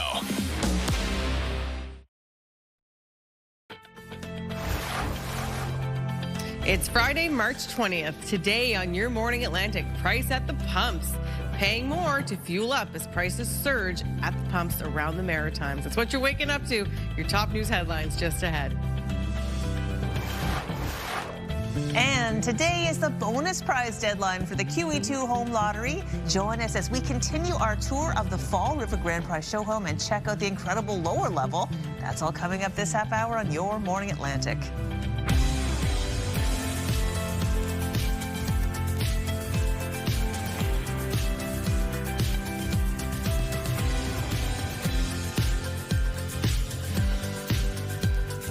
Good morning, Atlantic, Canada. Thank you so much for joining us. So nice to be here. Top up your coffee. We still have an hour to go. And ladies, I got to say hi to one of our friends of the show. Please. So our friend Bernie, I saw him at Parkside Pub last night for wing night, and he came up to me and he said, Suzette, I've been watching the show all week. Nice to see you with the girls. Wow. So hello, Bernie. Amazing. Hello, Bernie. Yeah. I was actually going to do the same thing. There you go. One of our viewers, his name's Dylan Allen. It's his birthday today. Oh. And he was saying how excited he is for spring and loves watching the show. Yay, Dylan. Dylan. Okay. Happy birthday, buddy. Well, we meet people literally every day, but yesterday I was doing a shoot that we're going to air next week about the Pharmacy Association of Nova Scotia, and Patricia watches the show. Hello, Patricia, wonderful nurse I met yesterday. Hello. Thank you guys so much for tuning in. We love chatting with viewers. We love meeting viewers. Yeah. We love hearing from you. It truly means a lot to us. It really, really does. Like when you come over and say hi, it means something to us. Yeah, especially when we're having a bit of a gray day. A little viewer, hello, brightens it up. Absolutely, and we are going to see a pretty great day ahead in much of the region. Some pockets of sunshine a little bit later on, but for the most part, a cloudy day ahead and a bit of a cool start to the day early this morning over in Burntcoat Head. It is -4 degrees starting off your day. We are expecting a bit of flurry activity for parts of Atlantic Canada. Other than that, though, temperatures will be warming up a little bit later on. As of right now, -2 degrees heading outdoors in Fredericton, -3 in Charlottetown with -5 in Sydney and Halifax, -15 in Labrador City, and -3 degrees in St. John's, Newfoundland. Here's a look at that wind chill early on, but as I mentioned, temperatures will rise a little bit later on, so don't worry, we will be seeing either seasonal or above seasonal for our daytime highs. We do have a special weather statement in effect until this afternoon for parts of Newfoundland, expecting a bit of snowfall, as well as a winter storm watch into the weekend on Saturday until Saturday night. Snow up to 25 centimeters, and wind gusts could get up to 80. Here's a look at our satellite and radar. So a bit of a cloudy start to the day for much of Atlantic Canada. We do have a bit of active weather tracking across the region into tonight. Another low pressure system makes its way over, bringing a messy mix our way. In terms of the wind, it is starting off quite light for all 3 maritime provinces. As of right now, 15 kilometers per hour for St. John, New Brunswick, and Charlottetown, 13 into North Cape and Grand Manan. In terms of wind gusts, we don't see any currently. We'll take another look at your long-range forecast. First, a look at your local news with Suzette. Thank you so much, Latavia. Well, you will be paying more at the pumps this morning as prices have increased again overnight. Starting in Nova Scotia, regular self-serve in the Halifax area is now $1.74.4. That's the minimum price. Diesel went up more than 9 cents. The minimum price in the Halifax area now sitting at 229.8 cents a liter. To Prince Edward Island, where the price of gas has also increased, the minimum price now $1.86.6. Diesel jumped more than 10 cents on the island, now up to a minimum of $2.42.5. The price of gas also increased in New Brunswick. Drivers will now pay a max of $175.8, and diesel shot up. The max price in New Brunswick now $233.9. In other news, more questions about New Brunswick's budget this week, which will see millions more spent on health care. Critics note it will also see millions more spent on servicing the province's growing debt, which will erode more services for taxpayers. Here's CTV's Nick Moore. New Brunswick taxpayers are going to pay $860 million this year just to pay interest on the provincial debt. That is $120 million more than last year. The Canadian Taxpayers Federation says this provincial budget is only pushing more problems down the road. Essentially, for the first $1,000 in taxes every New Brunswicker pays, it's just being used to service existing government debt rather than being paid, towards infrastructure, towards healthcare, or being returned to New Brunswickers in the form of tax relief. Creditors are also making note of Tuesday's budget, Morningstar, the fourth largest credit ratings agency in the world, says New Brunswick's rating will stay at A or high for now. But we will be closely watching. At this time, we do think that there is still remaining flexibility within the current credit rating, but we are also cognizant and acknowledging of the fact that there is less room available now. Today, the official opposition presented its response to the budget in the legislature, saying the Liberals have undone financial progress made under former PC Premier Blaine Higgs. Today, families are being forced to shoulder dramatically higher costs, not for better services, not for improved outcomes, but simply to pay interest to banks. Finance Minister Renee Legacy says this week's budget is laying the foundation for difficult decisions to come. Nick Moore, CTV News, St. John. 3 people are facing drug charges after a St. Patrick's Day traffic stop in the community of Lance. The coordinated stop was part of an ongoing drug investigation. Police pulled over the vehicle on Highway 102 and seized a number of items, including cocaine, prescription pills, cash, scales, and other paraphernalia. 2 women, aged 58 and 30, and a 32-year-old man were arrested. They've all got court dates coming up. Finally, a well-known musician from the Moncton area is still recovering in hospital after a brutal assault last weekend. John McLaren was attacked late Saturday night after a performance at a local brewery. His wife says he suffered a brain injury but can communicate and is slowly improving. Makes you, think about how, how quickly life can change. And you have to, be grateful for every day you have and, I never take for granted the times that you have with your loved ones. Police charged a man with aggravated assault in the case earlier this week. An online fundraiser for McLaren has collected around $30,000 in just a few days. So nice to see the community coming together to support the family during such a difficult, shocking time for them, Yeah. Yeah, absolutely. Difficult one. Well, we have a brighter story right now, one that brings new meaning to the phrase playing possum. Okay. There was a furry surprise for some Australian travelers this week. A wild possum was found sitting among a bunch of stuffed animals at the gift shop at Tasmania's Hobart Airport. Now, a passerby recorded the marsupial. He was described by an airport employee as actually pretty comfortable with his friends there. The possum later left the shop and thus proceeded to walk around the terminal. So just be careful when you go grab one of those to see the price. Oh, yeah, right? He was probably hoping someone would take him home. Yeah. Oh, my Isn't that funny? You think, I'll get a stuffy. Whoa, that one's a lot. Yeah.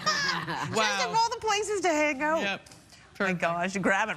Oops, sorry about that. That is in. You get a little bite. Oh, yeah. That's adorable.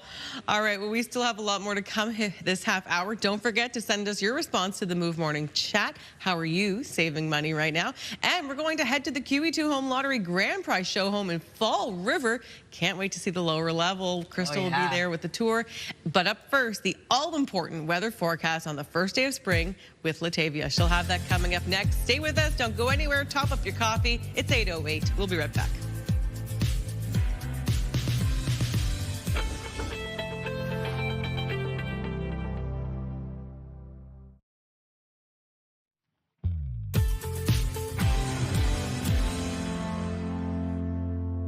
Welcome back. The time now is 8:11. We're taking a live look at Port de Grave. As of right now, -3 degrees in your area. Very cloudy start to the day. Expecting some light snow and blowing snow early this morning before transitioning over to a chance of flurries.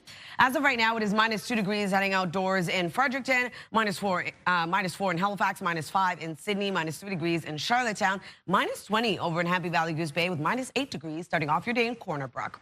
We do have a special weather statement in effect for the eastern Avalon Peninsula, including St. John's, Newfoundland. This will be ending near noon. We are expecting around 8 to 12 centimeters of snowfall.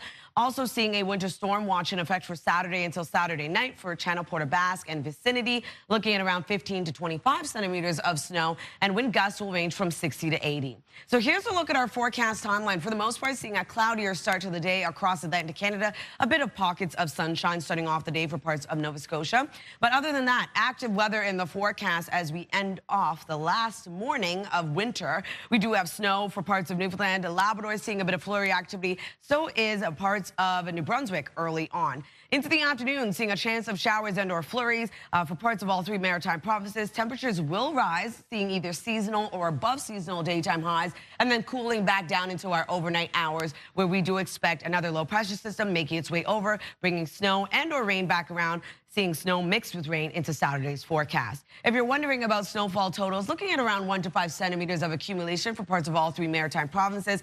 At its heaviest, looking at around 5 to 10 centimeters for Truro. And then for Newfoundland and Labrador, looking at around 1 to 5 centimeters of accumulation. For our rainfall outlook, we will be seeing accumulation here as well, looking at around 2 to 20 millimeters for southern New Brunswick, into southern Nova Scotia, around 5 to 20 millimeters, and nothing for Newfoundland and Labrador. For forecast today for New Brunswick, starting off the day with a bit of flurry activity that will clear out into the late afternoon, seeing a mix of sun and cloud. Daytime highs ranging today from 0 to 6 degrees, being the warmest into Fredericton, and snow moves in into the evening. For Prince Edward Island, highs between 2 to 4 degrees. We do have a bit of flurry activity throughout the day today. Transitions over to steadier snow into the evening.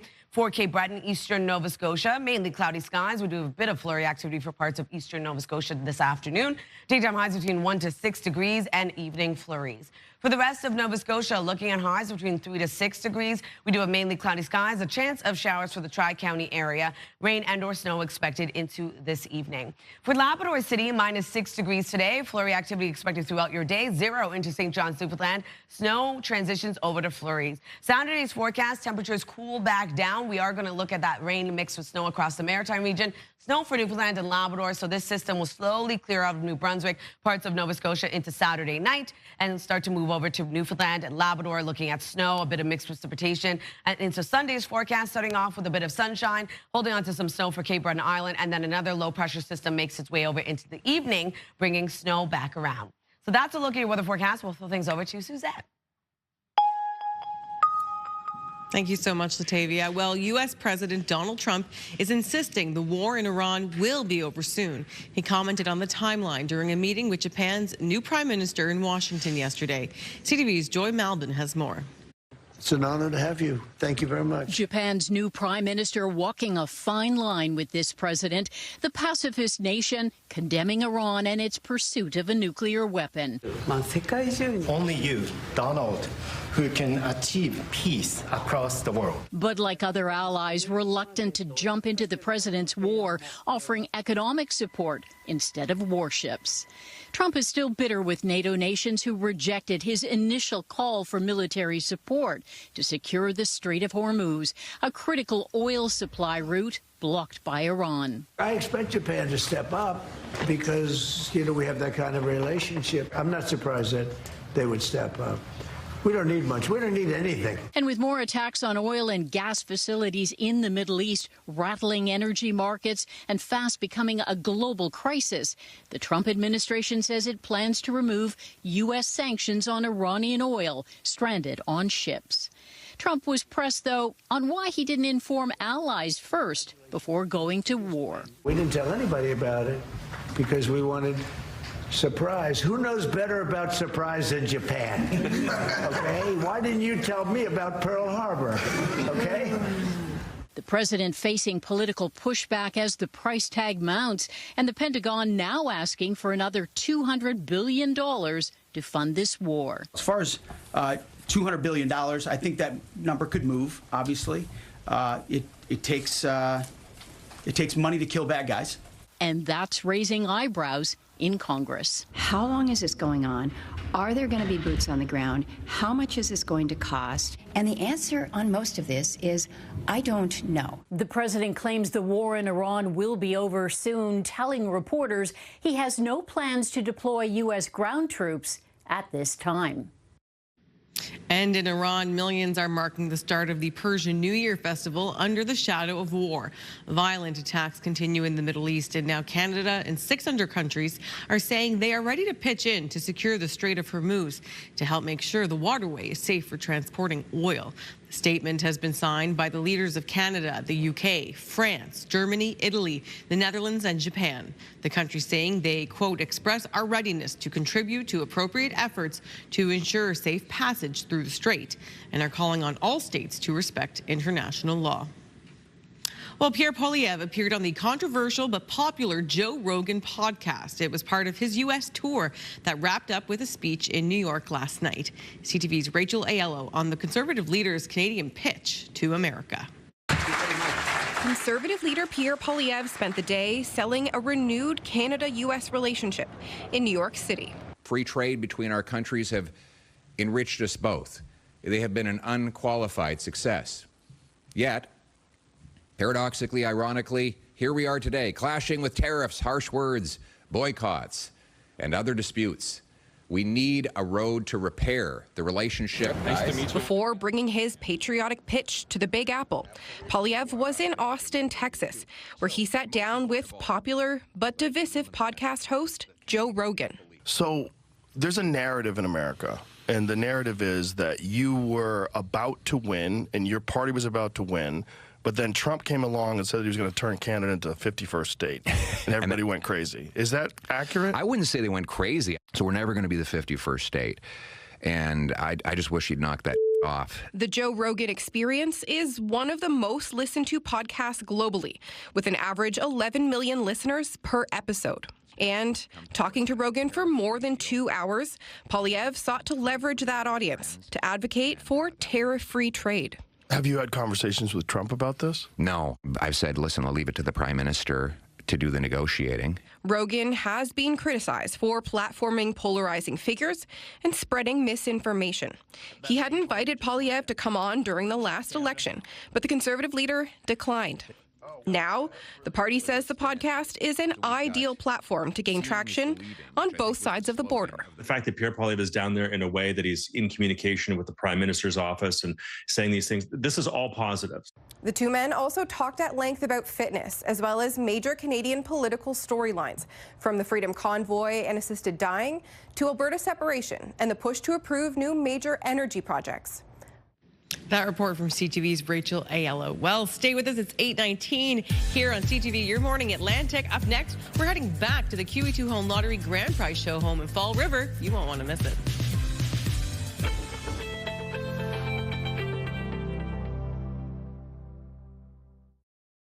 Move Mornings with Aaron and Peter. Weekday mornings on Move 100. The most fun in the morning. And home of the $1,000 minute. Only on Move 100 Halifax. Time for a tour of the lower level of this fantastic $1.6 million grand prize show home for the QE2 Home Lottery. The bonus prize deadline is midnight tonight. So if you want to win this fantastic home plus $25,000 and the other grand prize show home, a $1.4 million beauty in Oakfield plus $25,000. Well, you want to get your ticket by midnight tonight. There's bonus prize action too, which we'll get to later. Ashley, we're on this lower level. It's splendid. It's all I can do to keep from falling back on this gorgeous couch and settling in. Yeah, the upstairs is definitely the formal part. This is the fun area.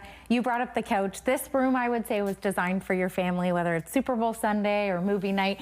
There's enough room for everybody on the couch. There's an 85-inch TV. You can really enjoy yourself in this space. Yeah, this home is made for living and entertaining. There are 2 more bedrooms down here. I love how you have them decorated. Yes, they're definitely favorites of mine, too. So we've got a color-drenched pink bedroom, and then there's a room with green ceilings as well. For me, it reminds me of home. I'm from Ontario, so it reminds me of Muskoka summers.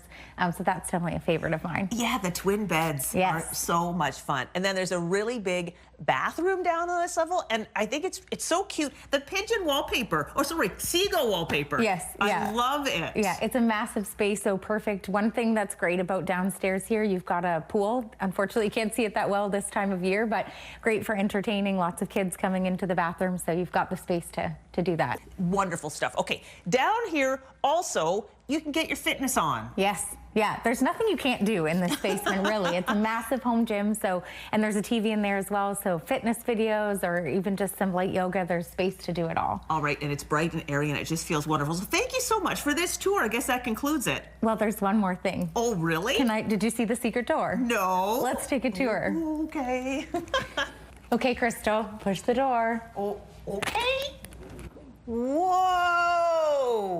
oh my gosh, this is wonderful. I feel like I'm transported back in time to like an old Hollywood speakeasy. That was totally the vibe we were going for. Wanted to make it feel really Gatsby, kind of 1930s in here. It's wonderful. What a place to do a Zoom call. I mean, this is set up as a home office. You could use it for anything, though. Anything, but it makes you want to work from home. It does. Or get on that computer and get your ticket, because it is the bonus prize deadline tonight. So you can still, after today, you can still get a ticket to win. But if you really want to get all of the prizes, today's the day. So you can win this $1.6 million grand prize show home plus $25,000, or the gorgeous $1.4 million Oakfield property, which we're going to be live at next month, which is fun. Or, of course, the bonus prize. So buy your tickets before midnight tonight to be in to win the BMW convertible bonus prize, or $100,000 cash.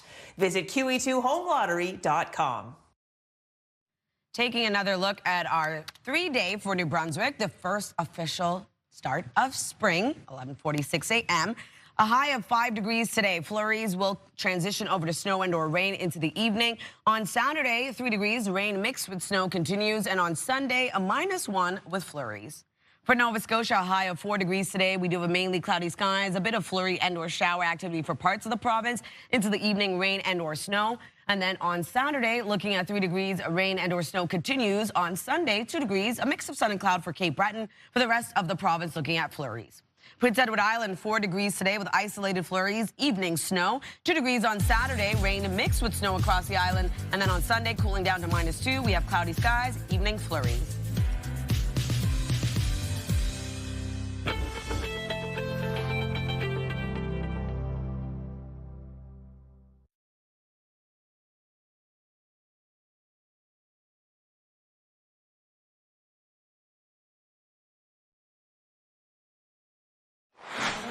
Still to come this morning, return to Sullivan's Crossing.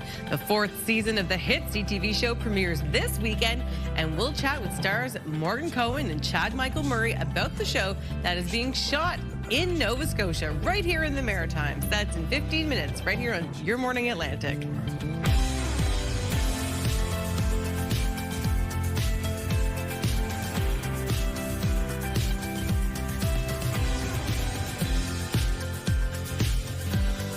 Good morning, Atlantic Canada. Thank you so much for joining us. The time now is 8:30. Half hour left in the show. Lots to come. Yeah. I love when shows and films film here. Yes. It's so nice to see our region on a platform, because it's such a beautiful place we get to live in. It is. And Sullivan's Crossing, I just started watching the show because I knew we were doing this interview coming up, and I hadn't watched. I'm like, where's this been all my life? It's a wonderful show. It's such a good show. And it features Nova Scotia, not Nova Scotia acting as something else, but Nova Scotia as it is. Exactly, which is beautiful to see. What's beautiful is that we are going to start to see signs of spring really begin to show. As of right now, a bit of a cool start to the day, a cloudy start to the day, as you can see over in Peggy's Cove. So it's looking quite gloomy early this morning. Temperatures will rise, though. Even though it's cooler air starting off the day across the region, we will be seeing some warmer air move in a little bit later on. -2 degrees starting off your day in Fredericton, -3 in Charlottetown, -4 in Halifax, with -5 in Sydney, -7 over in Gander. So here's a look at that wind chill starting off the day. But as I mentioned, seasonal to above seasonal daytime highs are headed our way into the afternoon. A special weather statement until this afternoon for parts of Newfoundland, still expecting some snowfall, as well as a winter storm watch for Saturday until Saturday night. So here's a look at our current satellite and radar. A bit of a cloudy start to the day for much of the region. Snow for parts of Newfoundland, flurry activity for parts of Labrador, and into parts of the Maritime region. For the current wind for the Maritimes, starting off quite light, will continue to pick up into the afternoon. As of right now, 19 kilometers per hour into Charlottetown, 13 into North Cape and St. John, New Brunswick, 11 into Edmundston and Halifax. No wind gusts to report at this time. We'll take one last look at your long-range forecast, but first, one last look at your local news with Suzette. Thank you so much, Latavia. Well, you'll be paying more at the pumps this morning when you go to fuel up, as prices increased overnight. Let's start in Nova Scotia, where the price of regular self-serve in the Halifax area has climbed. The new minimum price, $174.4 per liter. Diesel went up more than 9 cents. The minimum price now sitting at $229.8. To Prince Edward Island, where the price of gas has increased, the minimum price now $1.86.6 per liter. The price of diesel jumped more than 10 cents on PEI, now up to a minimum of $242.5. The price of gas jumped in New Brunswick. Drivers will now pay a max of $175.8 a liter. Diesel also shot up. The max price in New Brunswick now $233.9. In other news, extensive damage to a home after a fire in Moncton yesterday.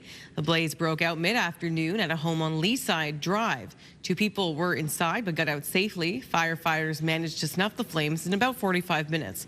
There's no word yet on a cause. A Nova Scotia judge has reserved decision in the case of a Cape Breton man fighting provincial fines of nearly $30,000 for defying a woods ban during last summer's wildfires. Jeff Evely argued the province overstepped its authority by imposing the ban. His lawyer says the move violated Nova Scotians' Charter of Rights. Concept that the government provided in this case was to say that human presence itself is a proxy for fire risk. In other words, people are the problem. And that is not a rational argument. Not a rational argument in a free society. It's certainly not rational in Nova Scotia, where, Nova Scotians are some of the kindest and most rule-following Canadians you're going to meet. The province argued the ban was perfectly reasonable given the extreme fire risk and the fact it was a temporary measure. No word yet on when that decision will come down. Well, finally, now to a shortage you may not have known about. A lack of hygienists and assistants is taking a bite out of dental practices across Nova Scotia. And as a result, dentists are working longer and doing more while the number of job openings keeps piling up. CTV's Vanessa Wright explains. Dr. Erin Hennessy has owned this dentistry in the heart of Wolfville for nearly 20 years. But for the first time in a long time, she admits she's tired. The problem isn't the job, but a lack of help. Most dentists right now would tell you the thing that keeps them up at night is not the teeth, it's the HR, it's the staffing shortages. Her situation isn't unique. Dentistries across the country are battling staffing shortages, especially in rural communities. We just cannot seem to get even dentists, believe it or not, but assistants and hygienists, unless they live in that community, to drag them from somewhere else to relocate to a new place in a rural area has been the supreme challenge. It's so difficult. Right now in Nova Scotia, there are 35 dental offices in need of assistants and 60 in need of hygienists. The situation so dire, a dental job fair was created in hopes to bring more people to the profession. Meanwhile, Hennessy says her dental office has been forced to turn away new patients every week. It does keep you up at night because if you can't see the light at the end of the tunnel, it gets harder and harder every day to put the smile on your face and get out of bed. Tough to hear from someone who is devoted to fixing smiles every day. Vanessa Wright, CTV News, Wolfville, Nova Scotia. Certainly an interesting topic. I didn't realize that hygienists and assistants were in such demand right now. I knew assistants. I didn't know about the hygienists. Yeah, it's well, there you go. I love going to the dentist. And a good career, a great career path. Dalhousie has the hygienist program. Yeah. So, well, that's interesting. If you're looking for a job, there you go. Lots of opportunity. Okay, in case you missed it earlier, I wanted to show you that spring has sprung in Tokyo, Japan, since we'll be welcoming in spring in just a couple of hours. Cherry blossom spotters from the Japanese government announced a blooming has begun, marking the start of the season 5 days earlier than usual. In Japanese culture, cherry blossoms symbolize beauty, renewal, and the fleeting nature of life. The short but breathtaking sight is a reminder of the importance of living in the moment. Love that. It's Beautiful. So gorgeous. Yay! So that'll be happening in our region eventually. Yeah, very nice. We're going to talk about things that are happening this weekend. With our community calendar. So Discovery Lab returns with family fun in Moncton. So every Sunday in spring, you can enjoy science, nature, technology, arts, and history with a new edition weekly. March 22nd, you can come out and enjoy a day featuring Capitol Theatre Academy.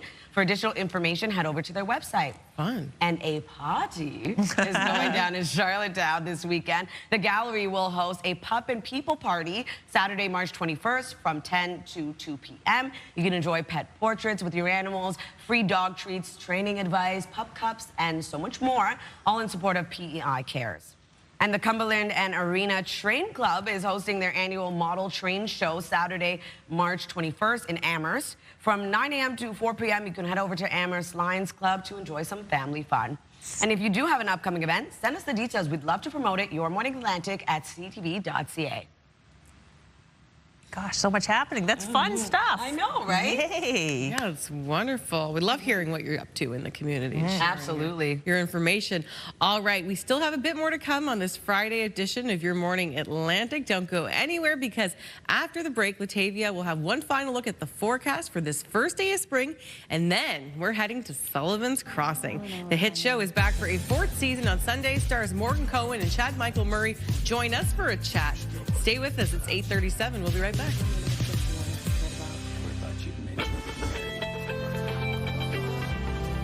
didn't realize Maggie.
Welcome back. The time now is 8:39 on your Friday morning. A cloudy start to the day, a bit cool as well, but we will be seeing temperatures rise as it is the first official day of spring at around 11:46.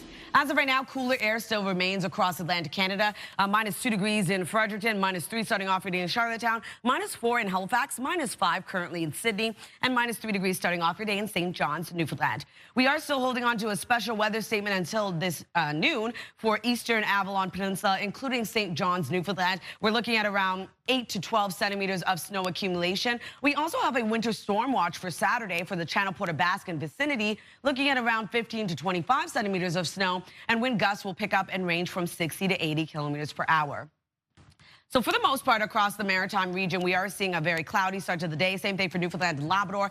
A bit of sunny breaks, though, for parts of Nova Scotia. And we do have active weather in the forecast. So for Newfoundland, we're looking at snow starting off your day for parts of that province, flurry activity for parts of Labrador. Then into the Maritime region, looking at a bit of flurry and or shower activity, specifically into the Tri-County area. We'll start to see a bit of shower activity into this afternoon. So as you can see here, we will be seeing either mainly cloudy skies to a mix of sun and cloud for parts of the Maritime region, but still dealing with flurries and or showers into the afternoon. For Labrador, still going to hold on to that flurry activity, and for parts of Newfoundland, seeing snowfall remain. Now into our daytime highs, going to be quite a lovely day ahead in terms of above seasonal or seasonal daytime highs headed our way. So warmer air definitely moving in this afternoon, and then cooling back down for the overnight hours. And what that means is we will be seeing increasing cloudiness, and we are going to see some more active weather headed our way. So starting off into tonight, we do have another low pressure system making its way over. It is going to bring snow and or rain back around, and we will be seeing snow mixed with rain into Saturday's forecast, and that will continue throughout the day on Saturday before moving over to Newfoundland and Labrador. If you are wondering about snowfall totals, we are going to see some accumulation here at around 1 to 5 centimeters of accumulation for parts of all 3 maritime provinces. The heaviest being into Truro for Nova Scotia at around 5 to 10 centimeters. And Newfoundland and Labrador, we are going to see 1 to 5 centimeters of accumulation as well. For our rainfall outlook, we are going to see precipitation accumulate as well for the Maritime region, looking at around 2 to 5 millimeters for parts of southern New Brunswick, heaviest being 10 to 20 for Grand Manan. And then for the Maritime region, for the southern region of the province, looking at around 5 to 10 millimeters of precipitation for Digby and Shelburne, heaviest being for Yarmouth at around 10 to 20 millimeters. Newfoundland and Labrador won't be seeing precipitation. In terms of their snowfall outlook, they will be seeing that 1 to 5 centimeters. For forecast today for New Brunswick, daytime highs warming up above seasonal for parts of the province. Right now we're looking at around 0 to 6 degrees into the afternoon, being the warmest into Fredericton. We do have a bit of flurry activity starting off the day and then seeing a mix of sun and cloud into the mid to late afternoon. We do have that system moving in, though, across the province, bringing snow. For Prince Edward Island, highs between 2 to 4 degrees. Flurries start off the day. We will be seeing mainly cloudy skies into the afternoon, transitioning over to steadier snow into the evening and wind out of the south, 20 gusting to 40 kilometers per hour. For Cape Breton, eastern Nova Scotia, we're looking at around 1 to 6 degrees today for our daytime highs, being the warmest into New Glasgow, mainly cloudy skies. And then into the evening, we see that flurry activity start to pick up, although in parts of eastern Nova Scotia, we will be seeing a bit of flurry activity into the afternoon. For the rest of Nova Scotia, mainly cloudy day ahead. We do have showers starting off into the afternoon for the Tri-County area, and then parts of mainland Nova Scotia looking at a bit of flurry activity. Into the evening, though, rain and or snow will move in. Labrador looking at a high of -6 degrees, a bit of sunshine, but for the most part, increasing cloudiness into the afternoon. -6 degrees is your daytime high in Labrador City. And 0 into St. John's, Newfoundland, looking at that snow being a little heavier in the morning, tapering off to flurries. Saturday's forecast. So we are going to see cooler air move back in tonight, carrying into the first full day of spring. And for Saturday, we're looking at cooler daytime highs reaching below seasonal for the most part. For the Maritime region, all 3 Maritime provinces will be seeing a bit of a wintry mix return, looking at snow mixed with rain, and then starting to break down, seeing a bit more rainfall for parts of Nova Scotia. Newfoundland also going to deal with a wintry mix, so that's what we're dealing with into Saturday's forecast, Crystal. Thank you so much, random Tavia. notifications come Now, through. attention Sullivan's Crossing fans. The wait is almost over. The hit CTV show, which is set and filmed in Nova Scotia, premieres its 4th season on Sunday. The premiere is titled Curveballs, which has us wondering what's in store for lead couple Maggie and Cal. Here to share some insight, but no spoilers, our show stars Morgan Cohen and Chad Michael Murray. Good morning to you both. Good morning. Morning. How are you? I am great. So lovely to have you both there. You both look very good for this hour in the morning. I know it's an hour even earlier where you are. Well, we've had some makeup to help us out there. The best, only the best. Okay, we love having you here. We need a little refresher, though. Where did we leave Maggie and Cal at the end of last season? With a problem. We left with a problem, and his name's Liam. Yeah, we left, and a little secret from Maggie's past showed up right to end the season, right there on the cliffhanger. And right after they just really solidified their relationship is helping people. And I can. Well, it isn't. I mean, it's shocking to have an ex-husband show up. How does this tend to complicate things between you two? I mean, I don't see how it wouldn't complicate things. That's a bit of a thing. That's a bit of a thing. I mean, also because this isn't something Maggie was expecting, so it's a big shock to both of them. Everyone has their past, and you're not able to talk through everything at the start of a relationship, but maybe that could have been something that was shared earlier. I don't know. Well, I'm sure there's reasons why the secrets were kept. Anyway, very exciting. We love to watch the drama unfold. Now, I actually started watching the show because I knew I was going to be interviewing you two. I hadn't watched it before. What a great show! Oh my gosh, where's it been all my life? You've shot now. This is going to be 4 seasons you've shot here. So basically, you're Nova Scotians. What's it like to keep coming back to the province? It's the best. Magic. Yeah. Magic, magic, magic. We love it there. 100%, no question. I think it's the best kept secret in North America. We've talked about it time and time again. I mean, I don't think it's a secret anymore. It shouldn't be. Or maybe it should be. I like it. It's pretty awesome. So, Morgan, you were born and raised in BC, I understand. The other coast. What do you find different about our coast? I don't know. It's just a different feeling. I mean, there are definitely it's been a minute since I've spent time on the West Coast, but, I think both sides, there's a calmness, there's a pace that's a little bit different. That's so inviting and warm. I don't know, and there's a great sense of humor on the East Coast that I really, really enjoy. For sure. I actually worked out on the West Coast when I was like a younger version of myself, and I found the beauty was like, whoa, wow, incredible. But I find it's a different rugged beauty on the East Coast, and the people are really, really friendly. I don't know, it's just there's something special about it. For you, Chad, what is it that you love specifically about being here? For me, first and foremost, it's the people. When Sullivan started, my wife and I, Sarah, we just said, look, let's get as immersed into the community as we can. And everybody just welcomed us in with open arms. We just feel like we have a community and a crew. And, you know, I'm out coaching my son's football team. And, you know, we've got our grocery clerks that we love and people that we go to restaurants with. Like, we have forever friends now in Halifax that we literally were just on vacation with our friends from Halifax. So it's like, it's always going to be, it's always going to feel like home. When we get off the plane every season, we're like, Yeah.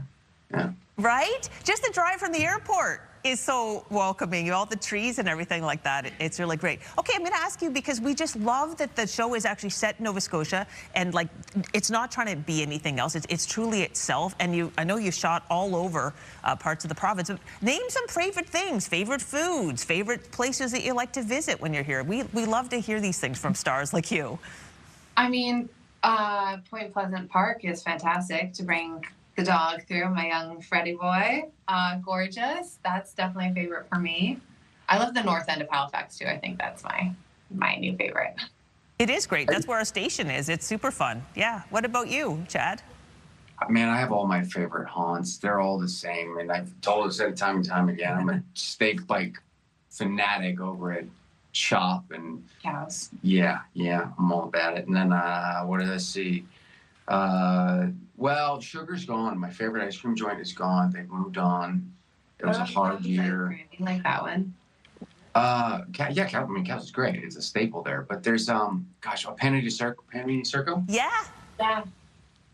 That's it every day. Every day we go and snag a latte. I sneak a macaroon and cruise.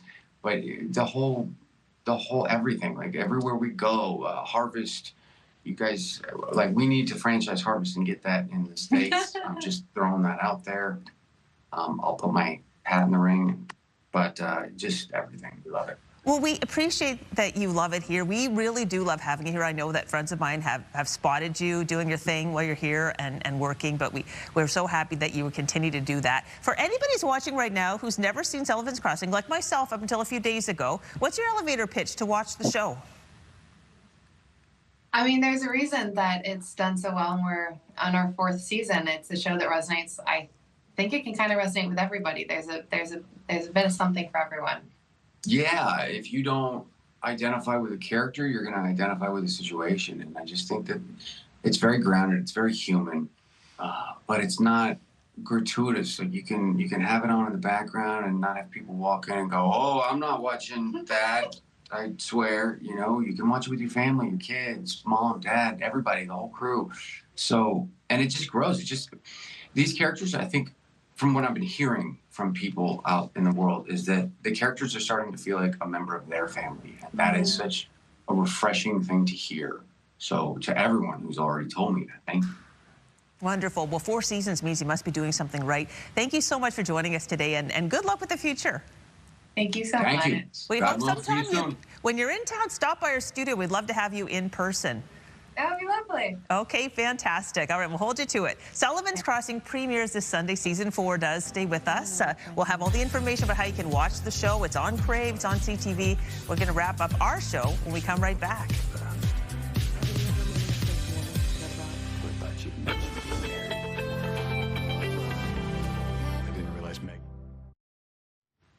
Welcome back. Thank you so much for spending part of your morning with us. What a great show. It has flown by. But now we want to focus on you and share your responses to our Move Morning Chat.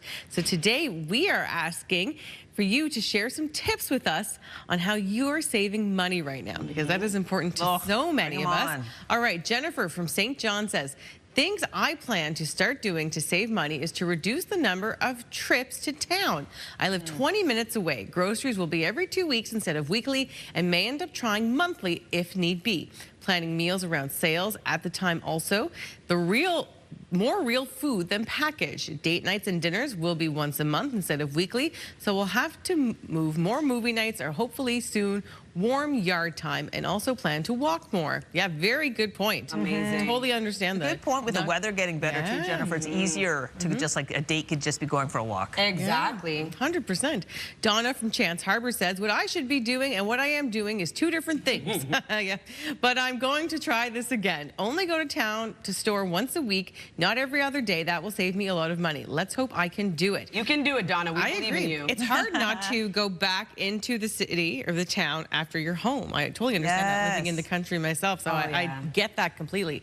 LJ from Middleton says, I have always used coupons and loyalty points to save money on groceries. Great idea. Also buying items on sale and trying to eat from home, like making lunches for work rather than buying lunch. Wonderful. Yes, thank you, LJ. That's wonderful. Janet from Charlottetown says, we now share a dinner and side dish to continue enjoying going to a restaurant. Nice. Okay. Perfect. Yeah, that's true. Like, I actually have been, one thing I'm not cutting my spending on is going to restaurants. I've actually been cutting in other ways to be able to go to restaurants. Not that we go a lot, and to still enjoy more them. frequently, because I know that industry is hurting right now, and I'm trying to do what I can to support That's a them. really good point. Yeah, we still treat ourselves maybe once a week or so, but definitely making more at home and getting better here, bringing my lunch here. Yeah. Okay, so today we talked about little moments of joy. I challenge you not to smile at how much this baby is enjoying a rather epic game of peekaboo. Shay! I found you! Shay? Shay?